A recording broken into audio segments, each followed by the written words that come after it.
across the UK.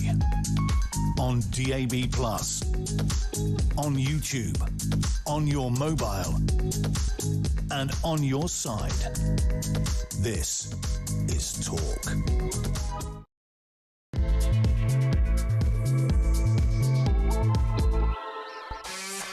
Good afternoon and welcome to Drive Time right here on Talk. Let's do it. Stand by for 3 thrilling hours of news, views and topical debate. I'm your host, Kevin O'Sullivan, and I'll be with you all the way to 7 o'clock. Get involved, get on the phone and call me on 0344 499 1000, or you can WhatsApp voice note me on the same number and I promise to play your message out. It is Wednesday, April the 15th. Here's what's coming up. Two-tier Kia, never hear Kia. All hail the return of free gear Kia. In the mists of time, we've kind of forgotten about the Prime Minister's freebies scandal. A multi-millionaire scrounging 20,000 quid suits and designer spectacles from Labour's wealthy Dr. Feel-Good donor Lord Wahid Ali. Mrs Starmer getting in on the act to such an extent she was nicknamed Victoria Sponger. Well, now it has emerged that as the storm was raging over free gear Kia's tendency not to pay for things, he was splurging privately £30,000 of taxpayers' money doing up the PM's Downing Street flat, including a staggering £1,600 on a shower screen. That must be some shower screen. A no-expense spared renovation at no expense to Sakir. No, sir. We footed the bill. Isn't that special? 0344 499 1000. Also on today's show, a row erupts as the Home Office shuts down 11 asylum seeker hotels to move migrants to military barracks and houses of multiple occupation, leaving local communities furious over not being consulted and the lack of vetting of the foreigners foisted upon them. 0344 499 1000. Meanwhile, a BBC investigation has exposed a sinister shadow industry of law firms and advisors helping asylum seekers pretend that they're gay and then claiming that their homosexuality will result in persecution in their home countries. They're gaming the system, aren't they? The rancid system. 0344 499 1000. In other news, still with the notoriously overstaffed Beeb, 2,000 state broadcaster workers are to get their marching orders in an efficiency drive. Efficiency at the Beeb?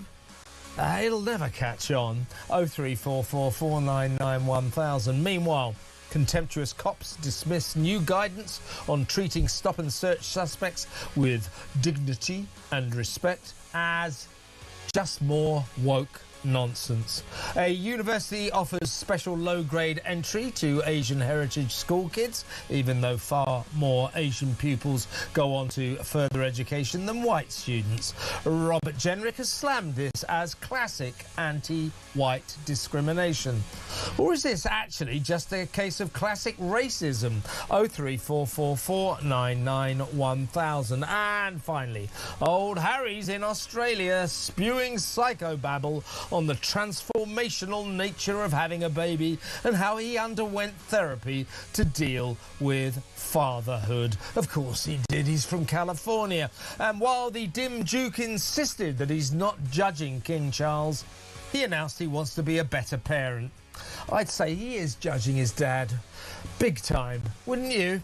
What a snidey thing to say. 0344 499 1000. All that and so much more. So don't go anywhere. Stick with me right here, right now on Talk, the home of free speech and common sense. Let's spend Wednesday afternoon together. Let's go straight over to my first guest. We're going to go through some of the big stories of the day with him for the next 20 minutes or so.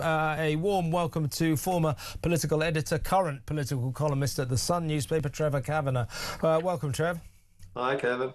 Well, let me talk about this one. As I said, it's almost nostalgic when I found out about this story this morning. You know, so we're used to two-tier Kia, never hear Kia. I'd almost forgotten in the mists of time. Do you remember free gear Kia when he first came into power? And it soon transpired, it emerged that he was taking free £20,000 suits. Bearing in mind, by the way, he's a multi-millionaire. Free £20,000 suits from his mate, the Dr. Feel-Good with Labour donor Lord Wahid Ali. £3,000 pairs of spectacles, remember all that? And then it turned out that half the cabinet were in on the game. Even Sakia's wife, Lady Victoria Starmer, was receiving freebies from Lord Ali, so much so she earned the nickname she was nicknamed Victoria Sponger. Now, while we were all getting very annoyed, quite rightly, about this sort of wide-scale scrounging on the part of our favourite socialist government, it turns out that quietly, unbeknownst to us, Keir Starmer was having the Prime Minister's flat in Downing Street done up, renovated to his tastes. £30,000 that bill was to us, to taxpayers, including, staggeringly to my way of thinking, £1,600 for a shower screen. Now, that must be one hell of a shower screen. Now, you know, again, here we are, this guy spending £30,000 of our money doing up the apartment above Downing Street. Now, you know, I'm not saying that, you know, they have to move into this place, so I'm not saying they shouldn't, you know, be able to change it to their taste. That's kind of fair enough, as long as it doesn't go too high. I would suggest £30,000 is way too much. But I'll bet you'll recall this, Trevor, I'll bet you that Keir Starmer was part of the Labour chorus of disapproval about Boris Johnson when he moved into that same apartment and started spending a fortune on wallpaper and his wife's weird taste in interior decor. You remember all of that? And I remember it very well. And it turned out that the wallpaper, which cost something ludicrous like £27,000, was actually donated by a Conservative donor, so that wasn't so much a public money scandal. So there's this chorus of disapproval. Oh, Boris, look at the money he's wasting on the... in comes Starmer and does the same thing. We don't get to hear about it. £30,000 to renovate or to do up the Prime Minister's apartment to his and his wife's taste. That's a lot of money, isn't it? Yes, well, I think the Starmers, and in fact, not just the Starmers, but Rayner and Lammy and Rachel Reeves herself are basically giving cant and hypocrisy a bad name. They are prepared to say anything to denigrate other people, as you say, not least Boris Johnson and any other Conservative occupant of number 10 who dares to spend anything on renovating the flat. It is custom and practice for new tenants of number 10 to put their own stamp on the property. So it's not unusual, but you know, it is this hypocrisy that it runs through the Labour movement and the Labour government in power like a thread through the whole of their tapestry. And so, you know, that's the worst thing, I think, as far as the public is concerned.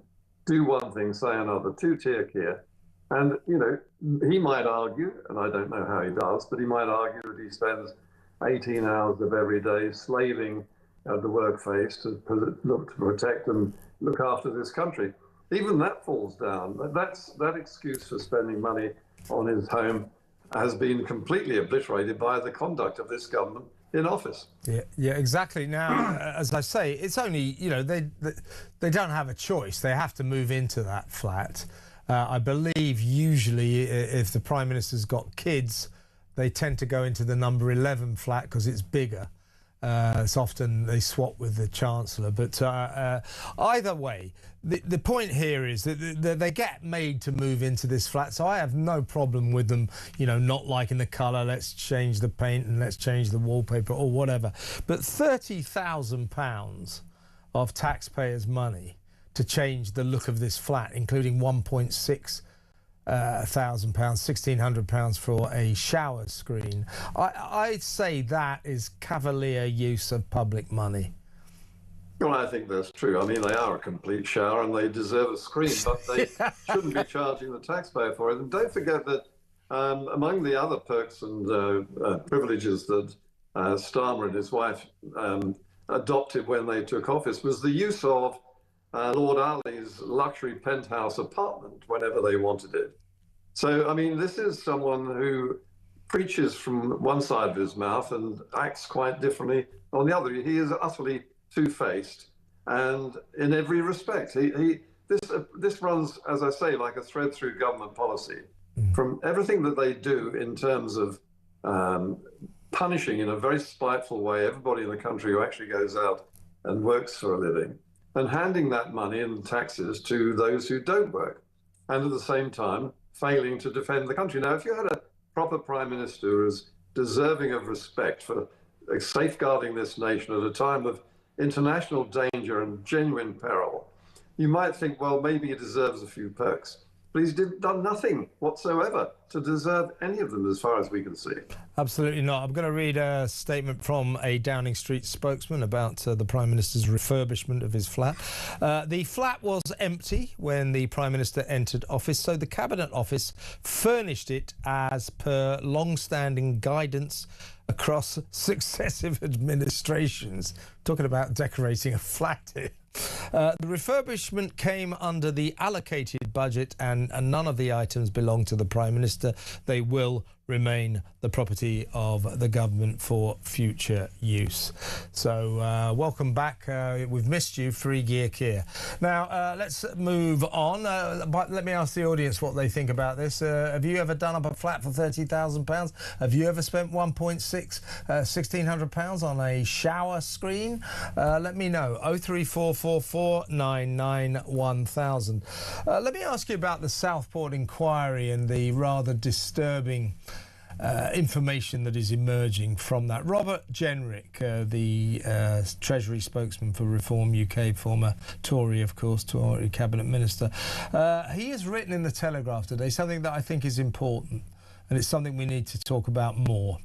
The headline on his article is "Fear of being smeared as racist is costing lives." He's talking about the sickness of modern Britain. We see it with the rape gang scandal, all the coppers and the social workers and the teachers and the local politicians who turned a blind eye to the torturing and the raping of underprivileged white girls by Muslim gangs of men of Pakistani origin. They turned a blind eye because to point the finger might get them smeared as racist or Islamophobic. Well, the same syndrome has emerged from the Southport inquiry, in that the headmaster of a school called the Acorn School, special school for problem kids that Axel Rudikapana was sent to, she told the inquiry, look, I raised concerns. I said, look, don't forget she's the the head teacher of a school for problem kids. She knows about problem kids. These are kids who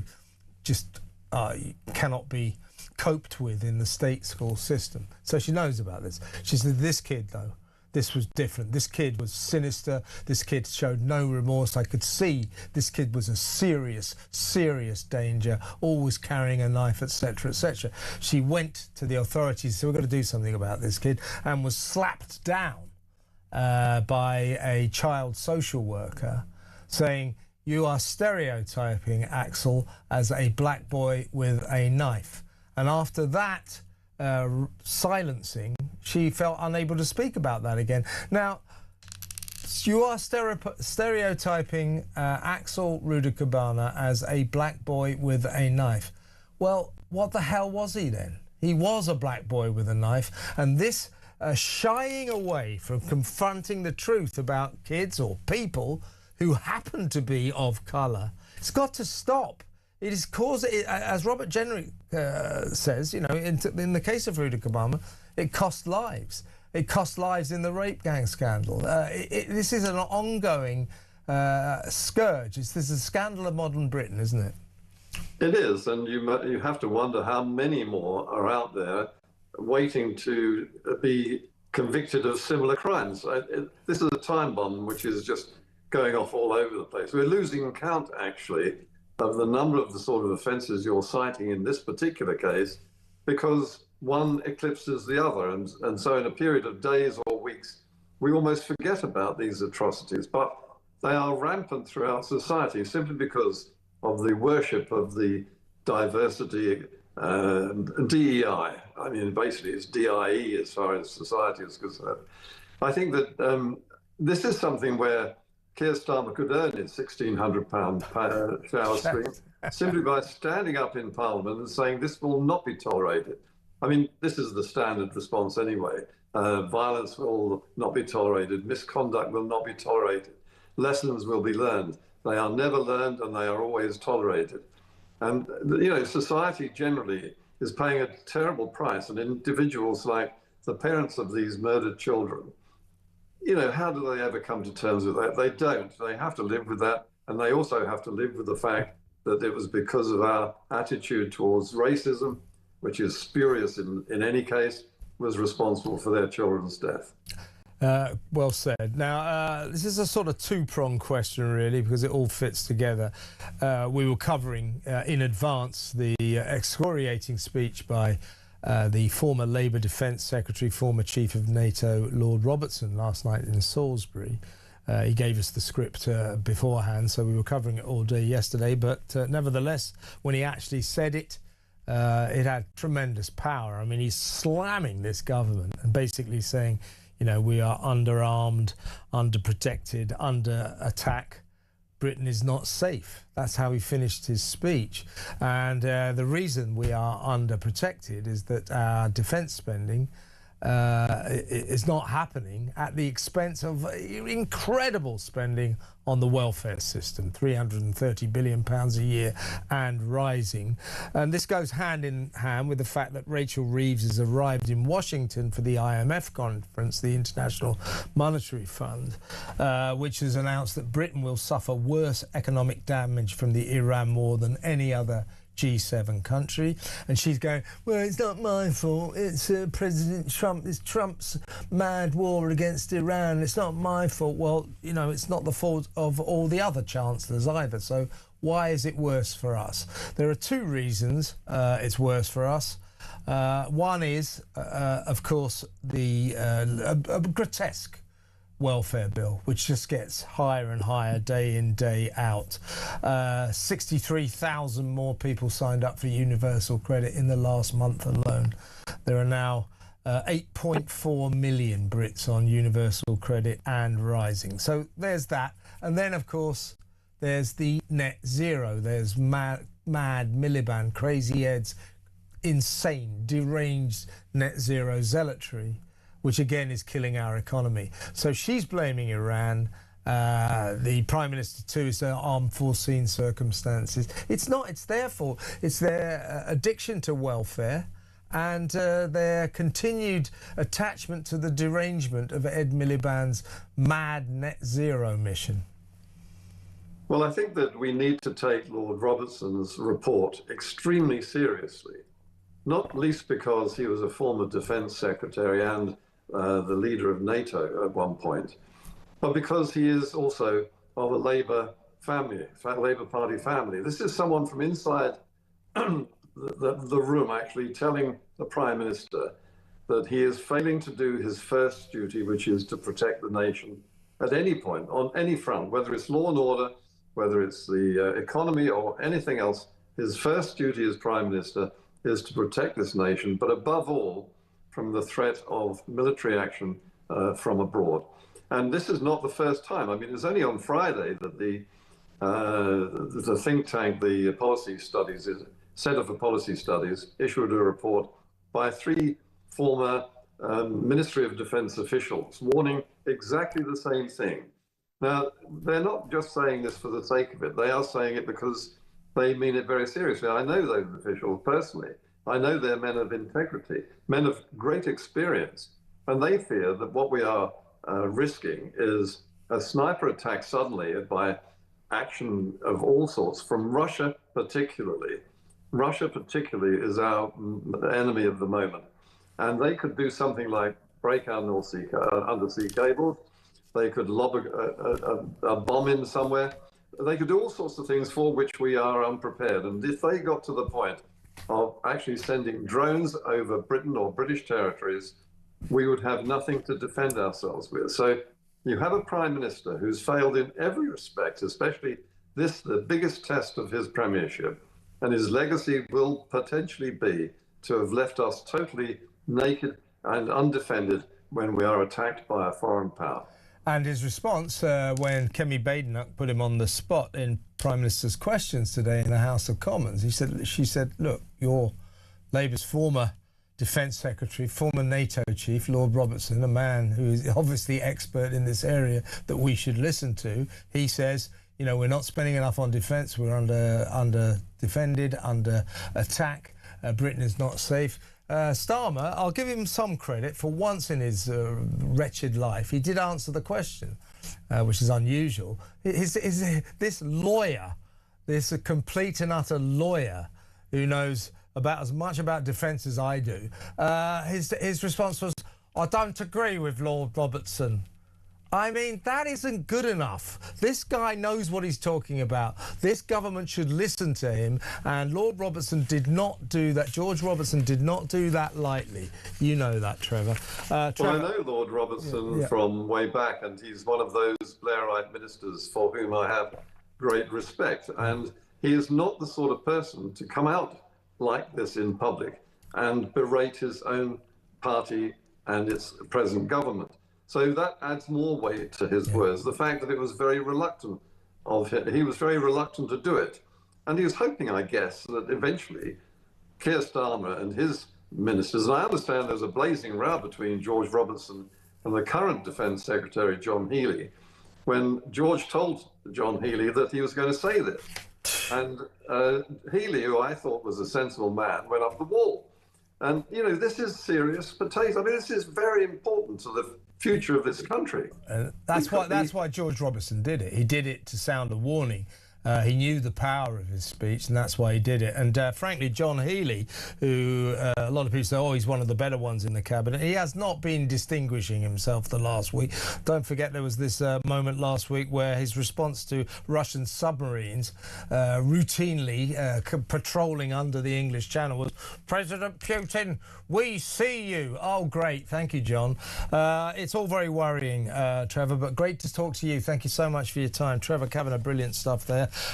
He is a political columnist at The Sun, former political editor there as well. Very experienced man in the ways of Westminster. Let's go to break, and there's been another synagogue attack, another attempt to firebomb a Jewish building. So we need to talk about that next, so stay tuned.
Breaking news this morning revealed that under the Terrorist Act, 242 people were arrested in the year to June of this year. That's something you can indulge in as to all the people who aren't going to prison because, well, there's no prison spaces. So this is a talk exclusive we've been looking at.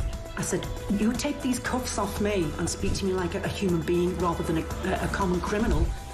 You're just left wondering, does these people who lead us actually hate Britain? Yeah. Do they not love our country and everything that we've stood for? Across the UK, on DAB+, on YouTube, on your mobile, and on your side. This is Talk. Breaking shocking news. There's been another attempt, another anti-Semitic attack in London. Of course, it was just a few weeks back, wasn't it, when there was ambulances, the Jewish ambulances were incinerated by arsonists. Of course, they are now under arrest and charged. So yesterday was Holocaust Remembrance Day in Israel. Back here in London, just after midnight, today, if you like. So just after midnight on the 15th of April today, two balaclava-clad figures threw two bottles of Molotov cocktails, petrol bottles, and a brick at the Finchley Reform Synagogue in North London. Luckily, the bottles, although filled with petrol, did not ignite, so this didn't result in the horror it could have done. But nevertheless, this is the second suspected anti-Semitic hate crime in North London within a month. Something is going badly wrong. Let's talk to Director of Investigations and Enforcement at the Campaign Against Anti-Semitism, Stephen Silverman. Stephen, this is extremely worrying, isn't it? This has got to stop somehow. Look, what we are seeing is something that the foundation for which have been laid for the last 2.5 years. We were warning at the end of 2023 that the hate marches, the anti-Semitic exterminationist language we heard on those marches, that the events on university campuses would all lead to action on the streets eventually. And that is exactly what we have now. We have had vandalism of Jewish businesses, intimidation of Jews, violence against Jews. We've had arson attacks, and we've had the murder of Jews. And this was utterly predictable. We are now in a cycle that it is going to take some very, very strong action by people who are very determined to unwind. It's deeply disturbing. I mean, it would help, wouldn't it, if we had a government, or particularly a prime minister, who, last September did not recognise Palestine, a kind of reward to Hamas for the October the 7th atrocity. And it would help if we didn't have a prime minister whose main reaction to the war against Iran is to criticise Israel. This is the kind of worldview, this outlook, that fuels what we're seeing, I think, in London here and around the country. Let's not forget, of course, the lethal, tragic attack in Manchester last year. So, we have a government and a kind of cultural outlook that seems to be anti-Israel, and I think that's what leads to this kind of violent extremism. It's very interesting. We've just had Yom HaShoah, the day on which Jews worldwide commemorate the victims of the Holocaust. And for Yom HaShoah, the Prime Minister gave an interview to the Jewish Chronicle, in which he restated his intention, his determination to stamp out anti-Semitism, and gave as an example his recent banning of Kanye West from entering the country to appear at the Wireless Festival. If only we, whatever one thinks about the rights and wrongs of Kanye West being banned, if only we had seen such determined speed of action when it came to the anti-Semites of the radical left and from the Islamist extremists who do call for the eradication of the world's only Jewish state. We haven't seen that determination from this Prime Minister or this government, which is why we are in the situation we are in now. Yeah, Sorry. Well, I was just going to say, basically Starmer and his crew, they talk the talk. They were very outspoken. To be fair, they were very condemnatory about the recent ambulance attack. But they talk the talk, but they really don't walk the walk, do they? It's all very well banning Kanye West. That's a very good headline-grabbing thing to do.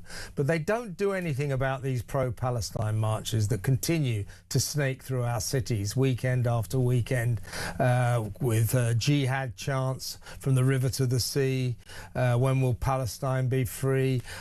These marches, I've seen them myself, they are steeped in blatant, palpable anti-Semitism, and nothing is done about that. My personal feeling, I always balk at the idea of banning public demonstrations. My personal feeling is let them have their marches, but for God's sake, the police must start policing them. I've seen what happens. The coppers just stand by and watch this blatant, violent anti-Semitism unfold before their very eyes and do nothing. So if we must have these marches, they must be policed properly. Well, look, we've seen how the police can respond to marches held by the far right. We do not see the same level of response to the marches held by the radical left and the anti-Israel crowd. It's a complete case of two-tier policing, and it's a complete failure of the institutions of state to protect one single minority. Just one minority. Any other minority, they would not allow this to happen. It's the failure of our professional regulatory bodies who don't come down hard on their members, who spout anti-Semitic rhetoric under the guise of support for Palestinian rights. The police forces around the country fail to take the action that everyone is crying out for them to take, not just Jewish people, in the face of the overt hatred on our streets. The Crown Prosecution Service, their prosecution of anti-Semitic hate crime is desperately, woefully low. It's pathetic. And of course, we have a government in place who could be dealing with that and just isn't. Yeah. So it's a desperate situation now, not just for the Jewish community, but for the country as a whole, because it represents a complete undermining of the Western democratic liberal values that we all rely upon to keep us safe. Stephen, I love having you on the show. I'm sorry it's always in such sad circumstances. It's an outrage what happened in Finchley, but thank you for joining us. Stephen Silverman, Director of Investigations and Enforcement at the Campaign Against Anti-Semitism. It's happened again, folks. Luckily, so this is like midnight, just after midnight, not far from here, quite near where I live, actually, in North London, in Finchley. Two hooded figure, balaclavas, chucking bottles full of petrol at a synagogue, and thank God they didn't ignite, so the worst did not happen. But if you think only a few weeks back we had the ambulance attack, similar balaclavaed figures, those people are under arrest and charged now. But, you know, this has got to stop, hasn't it? 0344 499 1000. Let's go to break. When we come back, I'll talk to Benedict Spence, a political commentator. We need to talk about the Home Office is moving 10,000 migrants out of 11 asylum seeker hotels, which are being closed down. They're coming soon to a street near you or a military barracks near you. So would you prefer to have these migrants in these asylum seeker hotels, or would you prefer to have them in a house next to you? That's what the government thinks we prefer to have. Rural communities, many communities around the country furious, saying we haven't been consulted, we don't know anything about these foreigners you're going to force it upon us. This is a shambles. We'll talk about that next. Stay tuned.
across the UK. On DAB+, on YouTube, on your mobile, and on your side. This is Talk. Welcome back. Now, let's talk about migrants. Basically, 10,000 migrants are being moved out of 11 asylum seeker hotels all around the country. They're all being shut down, and these migrants are going to be sprayed everywhere.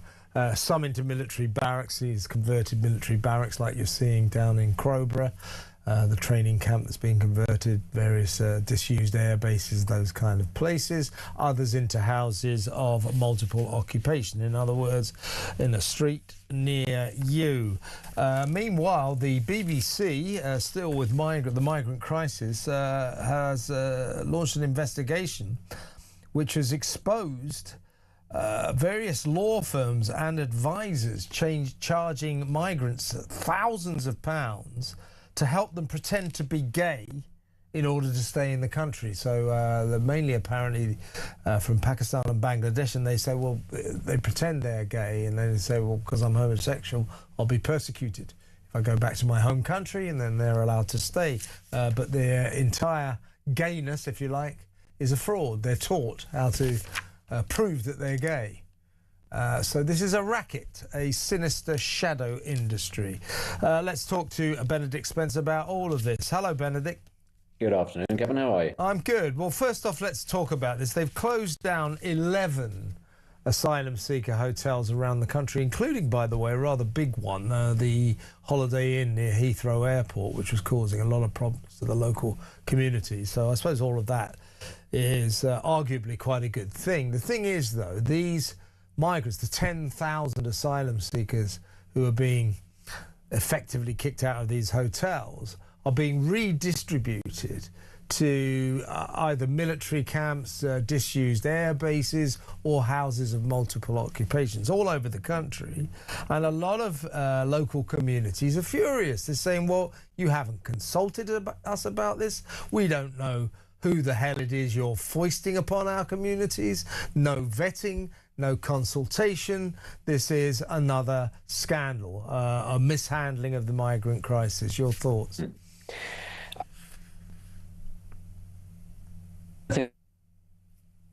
Oh, hang on.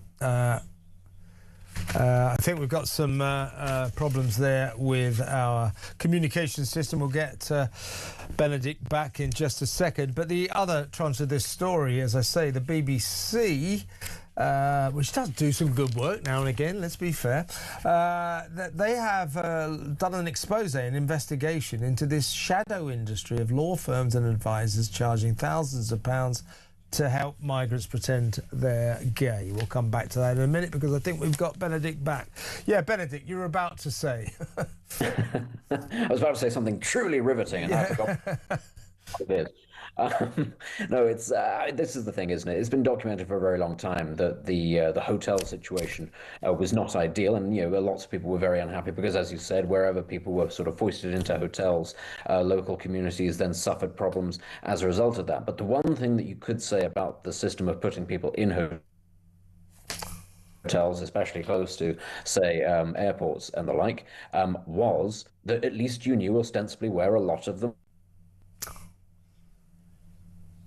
But the problem now, as you've talked, and people aren't being consulted, they aren't necessarily told in advance. There's no guarantees that these are particularly secure locations. If they're disused bases, that doesn't mean that they are necessarily very secure. And the major concern, I don't think, is even the former bases. It's where they're being put into the actual community in houses and the like. People are very upset about that. They're worried about that because the authorities, even if they want to keep track of these people, they will find it harder to do so once they've been dispersed around the country. And there is also, I think, that sense that once they're put into places like this, rather than a hotel, that it's going to be more likely that they're allowed to stay permanently. At the very least with the hotel, there was that sense of temporary staying. But here, it begins to feel like they're going to be allowed to put down roots, and people aren't happy with that. Yeah, the government's, this Labour government's always had this sort of attitude They say, yeah, well, yeah, we get it about these hotels, the 4-star hotels. They're costing a lot of money. Well, we're going to solve the entire migrant crisis by getting them out of expensive hotels, and we're going to put them into cheaper accommodation that won't cost taxpayers quite so much, as in disused air bases, military barracks, and houses of multiple occupation. Well, fine, you know, OK, you've saved some money.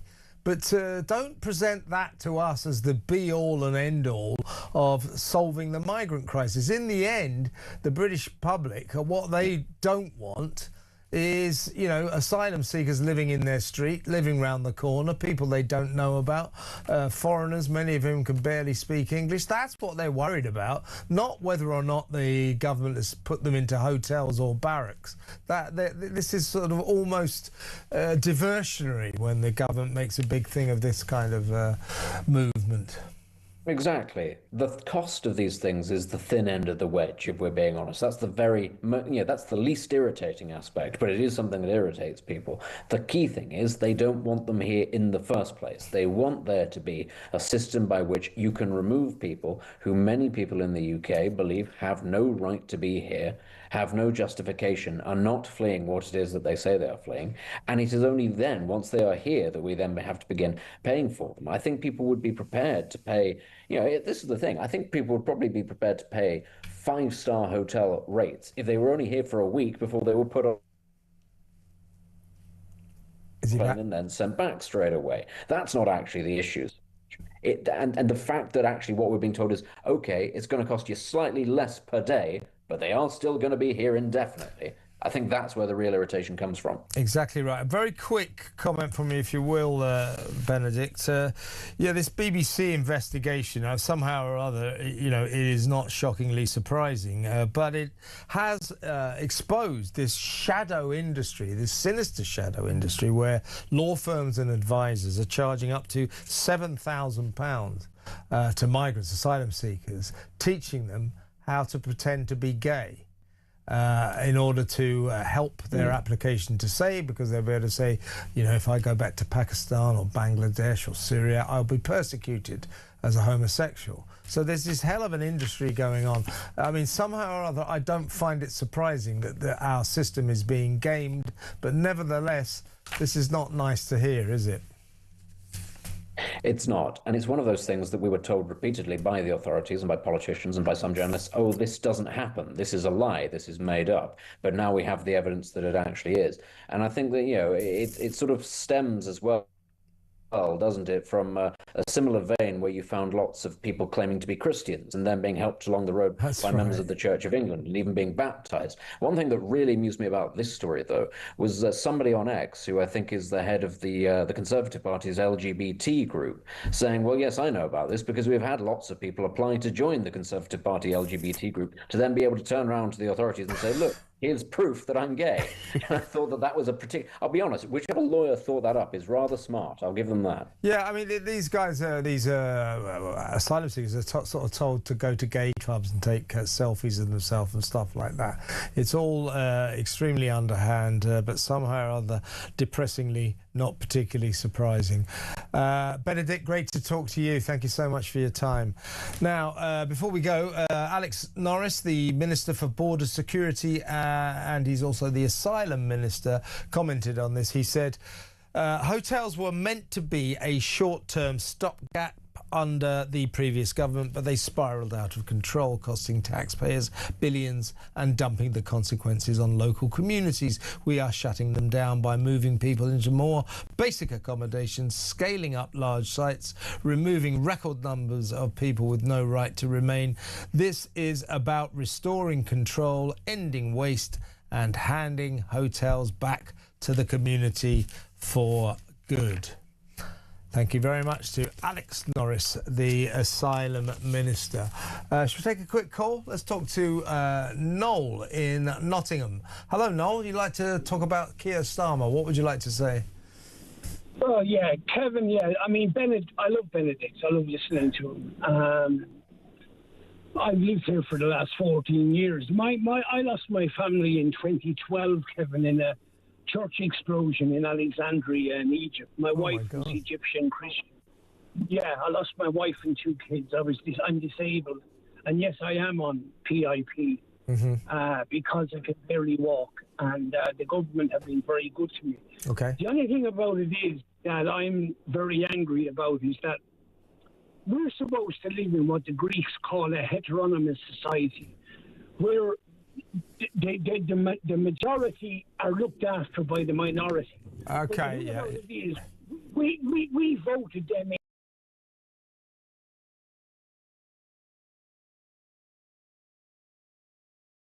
Personal. That's me personally. But yeah. What is it you're trying to say? No, what is it you want to say? Sorry. The Labour government, this Labour government, are not listening to the people. They don't care about that. They do not care. They do not care. Like, Britain is an island. It should be safe from this. I mean, in World War II, Churchill kept it safe from the Nazis. Now you can't keep it safe from a rubber dinghy. Wow. You know, and Ireland is the same. Like, for the first time in 100 years, the Irish Taoiseach Prime Minister brought the army out onto the streets last weekend for the first time because of the fuel protests. Yeah. Because of it was more than that. It was illegal immigration. It's everything. There was 2 young girls, twins. Well, okay, I really don't want to sort of be talking about Ireland, but I take your point, Noel. I know what you mean, but thank you for a good call. Noel in Nottingham there. Let's go to break. When we come back, so much for getting a grip on benefits. The number of people claiming universal credit went up last month by 63,000, taking it to 1.5 million, soaring numbers since Labour won power. Altogether, there are now 8.4 million people in this country. Getting on for 10% of the country are claiming universal credit. It's crazy. We'll talk about that next. Stay tuned.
Breaking news this morning revealed that under the Terrorist Act, 242 people were arrested in the year to June of this year. That's something you can indulge in as to all the people who aren't going to prison because, well, there's no prison spaces. So this is a Talk exclusive we've been looking at. I said, you take these cuffs off me and speak to me like a human being rather than a common criminal. You're just left wondering, does these people who lead us actually hate Britain? Yeah. Do they not love our country and everything that we've stood for?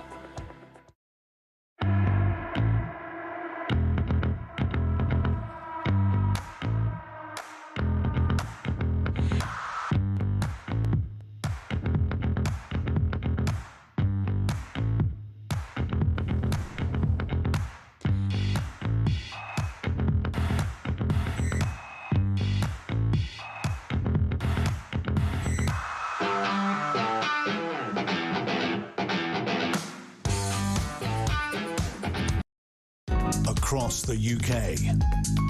On DAB+, on YouTube, on your mobile, and on your side. This is Talk. Well, there are 8.4 million Brits now on universal credit. In the last month alone, that number increased. Number of people claiming universal credit increased by 63,197. Isn't that special? Of those, 25,087 people were placed on benefits with no requirement to work. So that's in the last month alone. Since Labour got into power, July 24, the number of people on UC, universal credit, has gone up by 1.5 million. Altogether now, as I say, 8.4 million. It is utterly out of control. Let's talk to Shimian Lee from the Taxpayers Alliance. Shimian, the Prime Minister pledged to get a grip on benefits. This is not indicating that he's remotely getting a grip. He's lost a grip. He's lost all grip on it. This is spiralling out of control. 63 million more people than this time last month are claiming universal credit, bringing the entire total to 8.4 million. That's getting on for a tenth of the country are now getting universal credit, are getting welfare. Of the 63,000 or so over the last month, new universal claimants, 25,000 were placed on benefits with no requirement to work. This entire welfare system is out of control. It's spiraling out of control, isn't it? I think you're right that the government has, basically no control over the welfare system. I mean, we have, in addition to these 8 million, in total, there are 24 million people actually claiming some form of benefits in the country. And that's up to 20% of the working age population in some parts of the country. So I think the bottom line is that the country is handing out money more quickly than it can actually take it in. And, despite the tax burden being at a post-war record high, the government will still spend 140 billion more than it takes in this year. The numbers do not add up, and they haven't added up for quite some time. But, instead of doing anything to get a grip on the situation, the Labour government is actually throwing fuel onto the fire. A 6.2% above inflation increase in universal credit last month, scrapping the two-child benefit cap, despite the fact that the majority of the public believe it should stay. And when people can receive the equivalent of 30,000, 40,000 pounds, when you combine all the various benefits, it's no surprise that the number of people claiming benefits continues to rise. And at the end of the day, all of that has to be paid for by taxpayers. Yeah, and sickness benefit, altogether got 4.2 million working age people are currently claiming health-related benefits.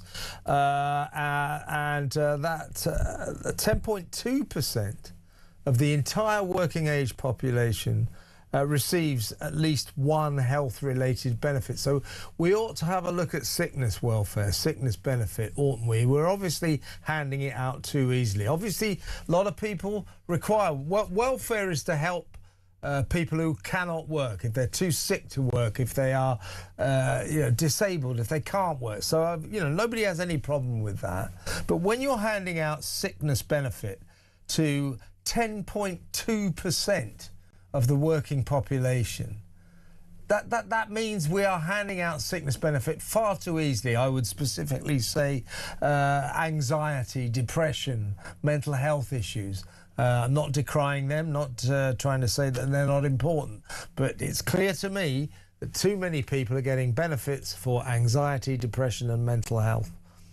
Well, there's a huge incentive for people to claim these health-related benefits because unlike regular benefits, they don't come with a requirement to look for work. So there's a huge incentive problem there as well. And since the COVID pandemic, obviously things have moved a lot more towards away from in-person assessments towards virtual assessments. We know for a fact that the success rate for virtual assessments are a lot higher than in-person assessments, for example. And of course, at the end of the day, the health-related benefit bill in particular is growing very, very quickly. And, I think the real problem is that there's no plan on how to pay for any of this, right? The economy certainly isn't growing. Recent events in the Middle East are going to make it even worse. And, instead of trying to boost growth and actually, find a way to pay for these things, the government has actually done the opposite thing and strangled growth with tax rises, including, the national insurance rise, which is tax on jobs, including a planned, fuel duty hike later this year. And it's a vicious cycle. The more you strangle the economy, the fewer jobs there are, the more people go on benefits, and then the more money that you need to raise at the end of the day, which ends up strangling the economy even more. I mean, our net zero project is ruinous for the economy as well. But, when you get countries like Italy and Ireland are doing their best, to reduce fuel duty in these difficult times because of the oil shortage emanated from the Middle Eastern war, the war in Iran, our government's unable to do this because they literally don't have the money because they're blowing it all on welfare. Rachel Reeves has gone off to the IMF, the International Monetary Fund conflab in Washington, weeping and wailing about, it's Trump's mad, crazy Iran war that's ruined everything for us. It's not. It's the ongoing, ever-increasing, grotesque welfare bill that actually shackles this government. It's unable to do anything because its current annual welfare bill is £330 billion. They suspect within a year or 2 years that might go up to about £420 billion. Meanwhile, we've only recently learned that actually, for the first time, the income we get from income tax is less than the money that goes out in welfare. This is a basket case. This is basket case economy, isn't it?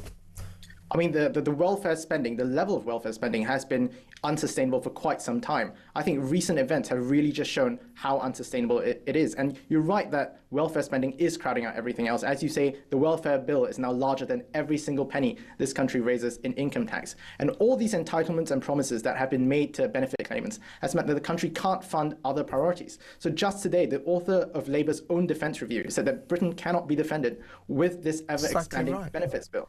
While the welfare system has grown and grown and grown, the armed forces, for example, has been absolutely hollowed out. And we're seeing the consequences of that, as these tensions escalate in the world. And yet it's not just defense, though. It's everything else as well. We can't grow the economy. We can't invest in public services like the NHS. We can't tackle, the prisons shortage, the courts backlog, because so much of this money simply just disappears the very minute it's collected. It's sent out in these welfare payments.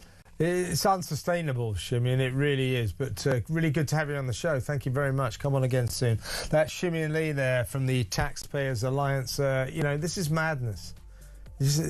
You're paying your taxes, all your hard-working Brits. We're paying our taxes, and the government is just giving them to millions and millions, 10% of the population. Here, have money, £330 billion a year. It's basket case economics, as I say. Next up, Nicole Lampert with some of the big stories of the day. Stick around.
across the UK. On DAB+, on YouTube, on your mobile, and on your side. This is Talk.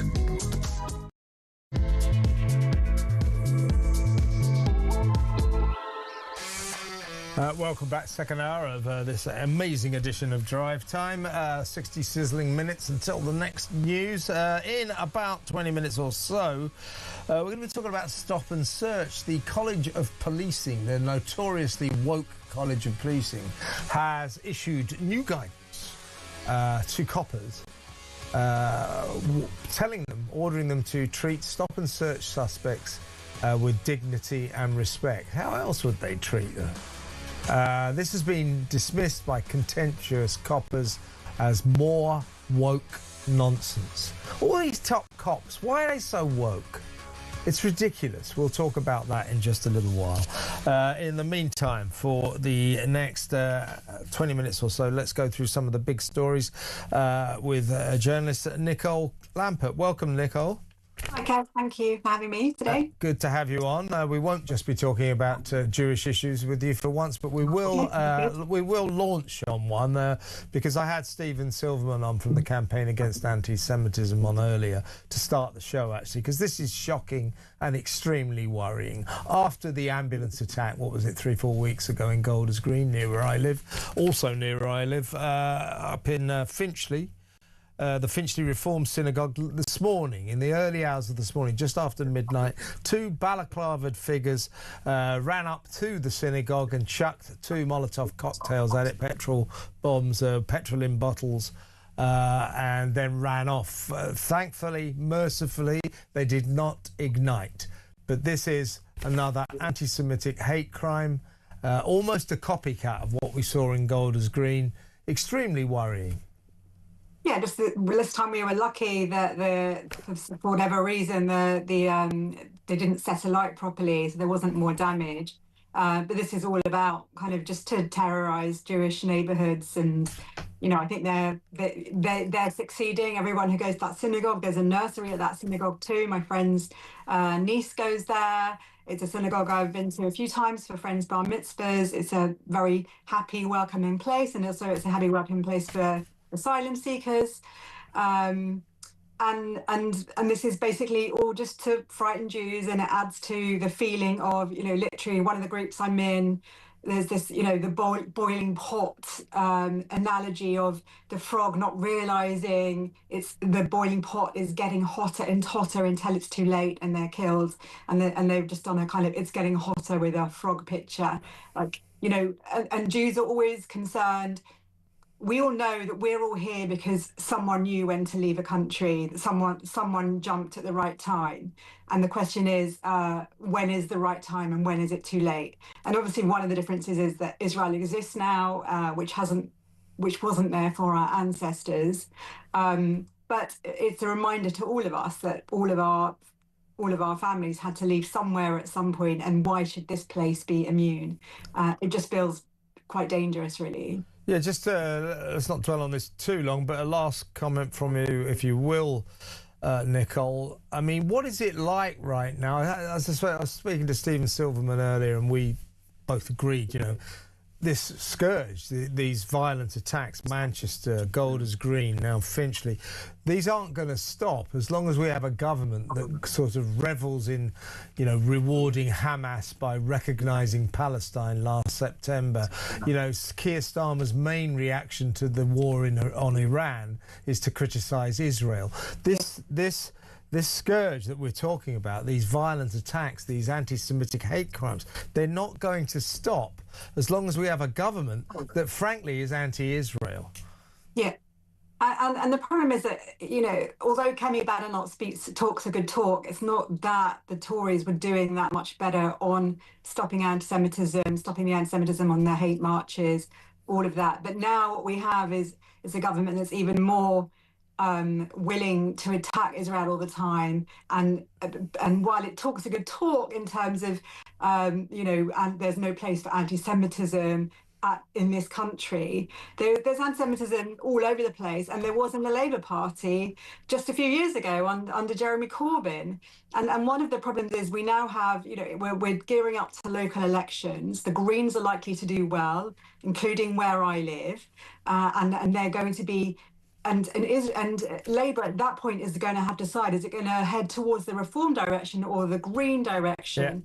Yeah, I've got to be careful here, Nicole, because we're in Purdah. We can't talk about local elections. But I take your point. Listen, let's you and I roll back the years, go back to our days when I was showbiz editor of the Mirror and you were showbiz editor of the Mail. Let's talk about the BBC, our comfort territory, if you like. BBC, that's a big story. This it's just been announced a couple of hours ago. The BBC is to slash 2,000 jobs. In its biggest downsize in 15 years. It's got 21,500 employees altogether. Many of them were at a big meeting today, big all-staff meeting, where they were informed that something like 10% of the state broadcasters' workers will be slashed, will be made redundant, will lose their jobs. This is an efficiency drive. This is a recognition that television or the media isn't like it used to be. You don't need 50 people to make a breakfast show anymore. You don't need 100 people to make Strictly Come Dancing, and so on and so forth. Nevertheless, this is coming as a real shock to the system. Apparently there were howls of dismay and protest at this meeting, and I don't like the idea of people losing their jobs, but the BBC for years, going back, it's just notoriously overstaffed. It uses more people to do the same job as other broadcasters, off the scale, So we produce shows here with a staff of about 4. They produce radio shows with a staff of about 20. Don't revel in them losing their jobs, but the BBC's got to do something. No, I agree. And I have been in your broom cupboard once, Kevin, so I know how small the talkTV production is. But enough said about that, the better. And obviously, like you, I'm not happy that any journalist would lose their job. And it's a difficult time for anyone in the journalism industry and in the television industry. Part of this is down to the fact that the BBC is losing something like 500,000 licensed feed payers a year. And part of that is because of their output. They're not producing enough good drama. People are very unhappy with their news, whether you, for example, are pro-Israel like me or anti-Israel, or, they had a big report come out a few months ago, the Prescott memo, which criticised them for lots of things they were getting wrong in news. And instead of really listening to what was being said on that, they kind of just seem to have ignored a lot of it. So that is part of the reason people no longer trust Auntie, as the BBC used to be called. They don't trust it to give us the news in an unbiased way, which is part of its mantra. So people are unhappy, and of course the other thing is just that there is so much competition today. The downside of it is that the BBC does, at its best, it can be brilliant and do things that other broadcasters don't, and go places other broadcasters don't. And I think we will miss that. But it is time that the BBC kind of got into the real world that other television stations and other media organisations have been for a long time. And we're both kind of newspaper people at heart. And you can see how the BBC, in many ways, destroyed local newspapers around the country with its local... Its websites, Yeah, with its local website. So... this is kind of a broader picture for the media, and I would say to everyone watching and listening, please buy a newspaper, please watch TV, please pay, because otherwise we will be gone. There'll be no journalists left. Yeah, you're right. It's a public service broadcaster which has been very aggressive now for best part of half a century, but certainly since the 90s, been very aggressive in the commercial sector. as you say, apart from, you know, local radio, basically destroyed commercial local radio, and then they started setting up the BBC in all these local areas, local websites, which basically have destroyed local newspapers. So this idea of this benign public broadcaster is misplaced. It's been very aggressive. It has attacked commercial journalism left, right and centre. But frankly, it's sort of in a way lost the battle because here it is fighting for its own survival. And I'm going to say this, Tim Davie, the Director General who's just gone, by the way, let's not forget he quit in disgrace because he screwed up the Donald Trump Panorama affair after a string of scandals that he oversaw pretty ineptly. That guy, he was a terrible Director General. Okay, these are difficult times, but he allowed the state broadcaster, its newsroom, to descend into, frankly, palpable anti-Semitism, palpable anti-Israel sentiments. The comedy ceased to exist. It doesn't do comedy anymore, and when it does do comedy, they need to tell us this is a comedy show because you certainly won't laugh at it. And the drama mostly is garbage now, woke garbage. He let the broadcaster, the state broadcaster, descend to its lowest ever level, and the new guy, Matt Britton, who comes from at least unusually for Director Generals, he's done that thing that you don't hear of much in the BBC. He's worked somewhere else, as in Google. He's got a serious mountain to climb. It is his job to save the BBC, because it is no overstatement to say the BBC is fighting for its life now. Yeah, I mean, I worry because he doesn't have really any television experience. Is he the right person? And I would hope more than anything else that he comes without the arrogance that we've seen from so many of these people that are kind of BBC people, BBC lifers, who just kind of have this siege mentality of, well, we are the best, we are the BBC. You know, there has to be that someone who comes from the outside with an open-eyed view of where the BBC has gone wrong and what it needs to do to improve. And yeah, comedy, you're absolutely right, is something that really needs to be done properly. They need to, in terms of nature shows and all of that, which can be the BBC at its best, but really they need to find someone else other than David Attenborough. You know, national treasure as he is, then there needs to be someone at least following in his footsteps.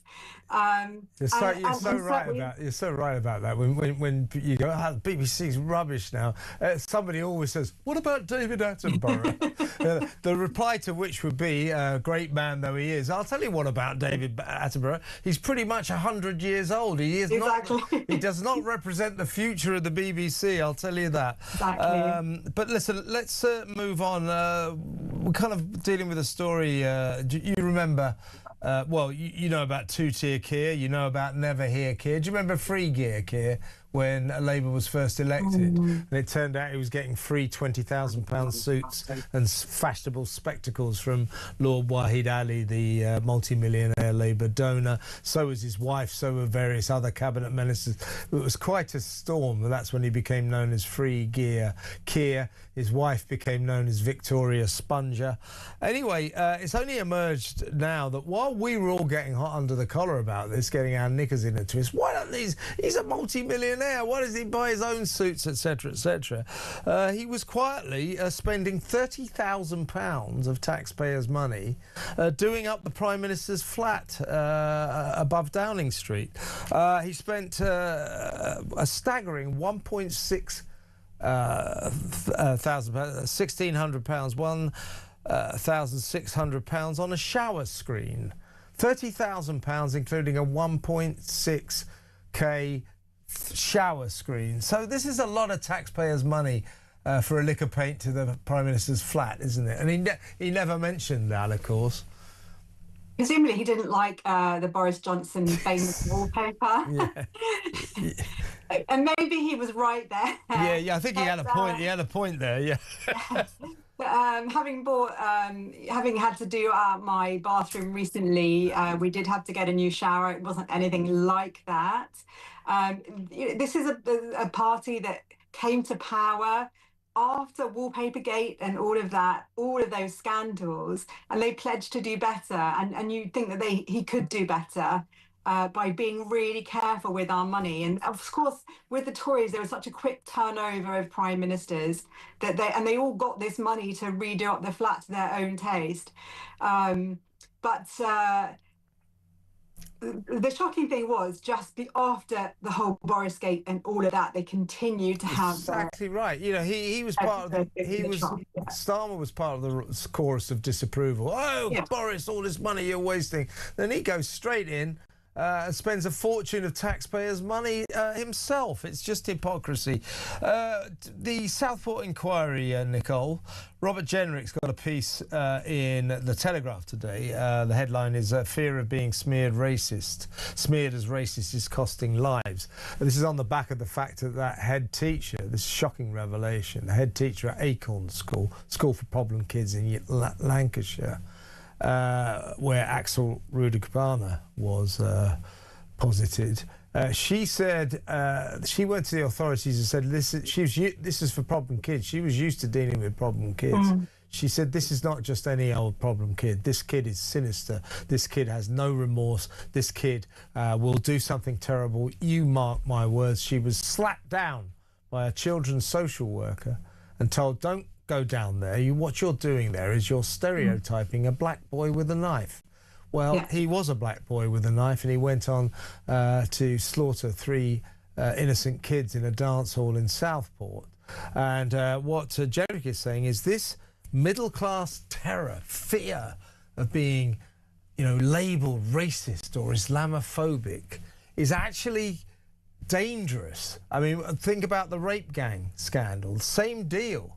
That middle-class social workers, coppers, teachers, local politicians all turned their backs, all turned a blind eye to the fact that in their areas, gangs of Muslim men of Pakistani origin were raping, torturing, drugging young, vulnerable white girls. They all turned a blind eye because they feared they might be smeared or told they were racist or Islamophobic. This middle-class fear of being labelled racism is a real scourge. It is. Robert Jenrick's got a point. It's costing lives.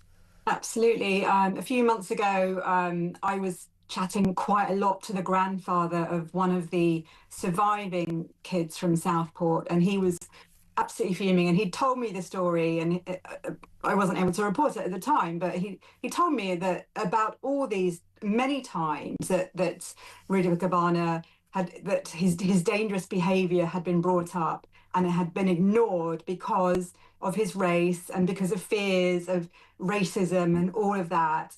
And this grandfather just simply wasn't able to forgive. And I did do a story with him, basically attacking Keir Starmer and the fact that when he came up to Southport, he basically dropped some flowers, and because he was booed, he ran away. That's right. And there was so much fury, and I have actually separately been writing a piece for the Telegraph about anti-Semitism within the Muslim community, and I've been reading a really good book called Among the Mosques by Ed Hussein, who's he's a Muslim extremism advisor, and it's about what he sees in the mosque as someone who's a religious Muslim, and his fears about what is going on in the mosques. And the fact, and he talks, quite openly in the book about his fears and how he's worried that because no one is willing to go there to discuss this, then things are going to get worse. And I'm also separately looking at the right wing, and that is partly getting larger in this country because people feel they cannot say these things. They cannot talk about their fears. They cannot talk about immigration. They cannot talk about particularly what is going on in mosques. And one of the things that I look at is the fact that in the mosques, they particularly attack Jews, but it's not just Jews, they attack Western values. And the police won't do anything about it.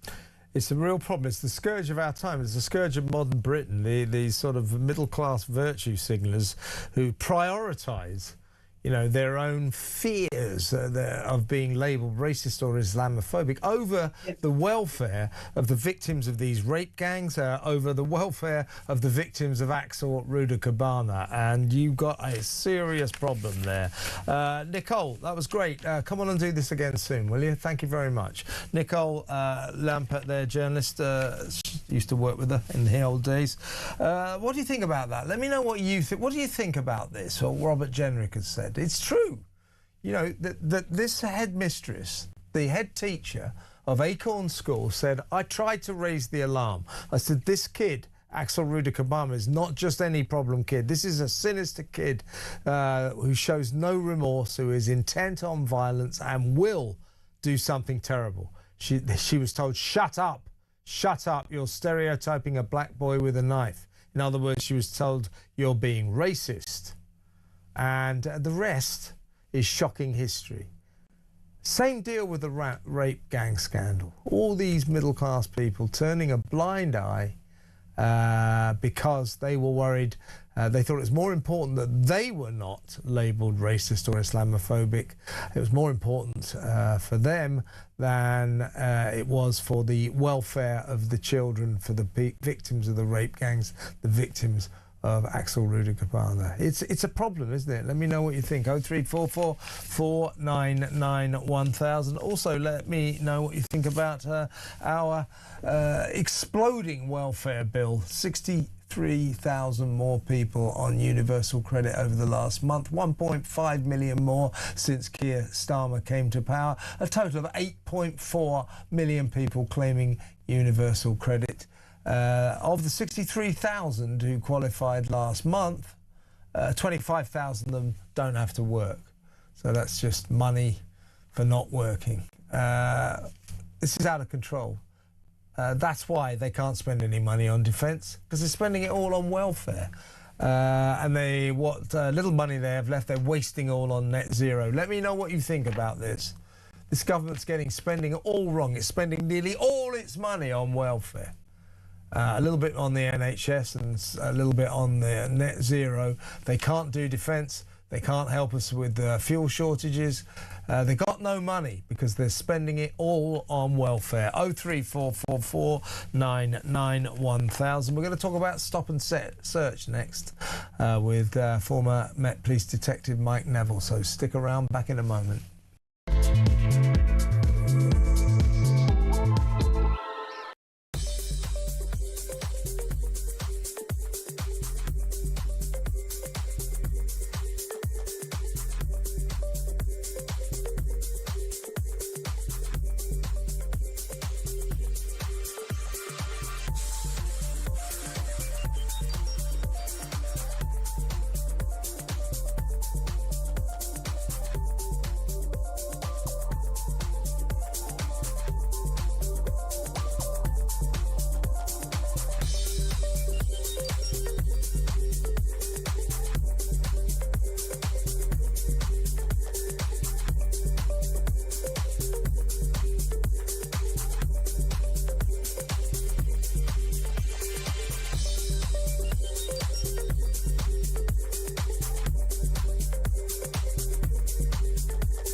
Breaking news this morning revealed that under the Terrorist Act, 242 people were arrested in the year to June of this year. Something you can indulge in as to all the people who aren't going to prison because, well, there's no prison spaces. So this is a talk exclusive we've been looking at.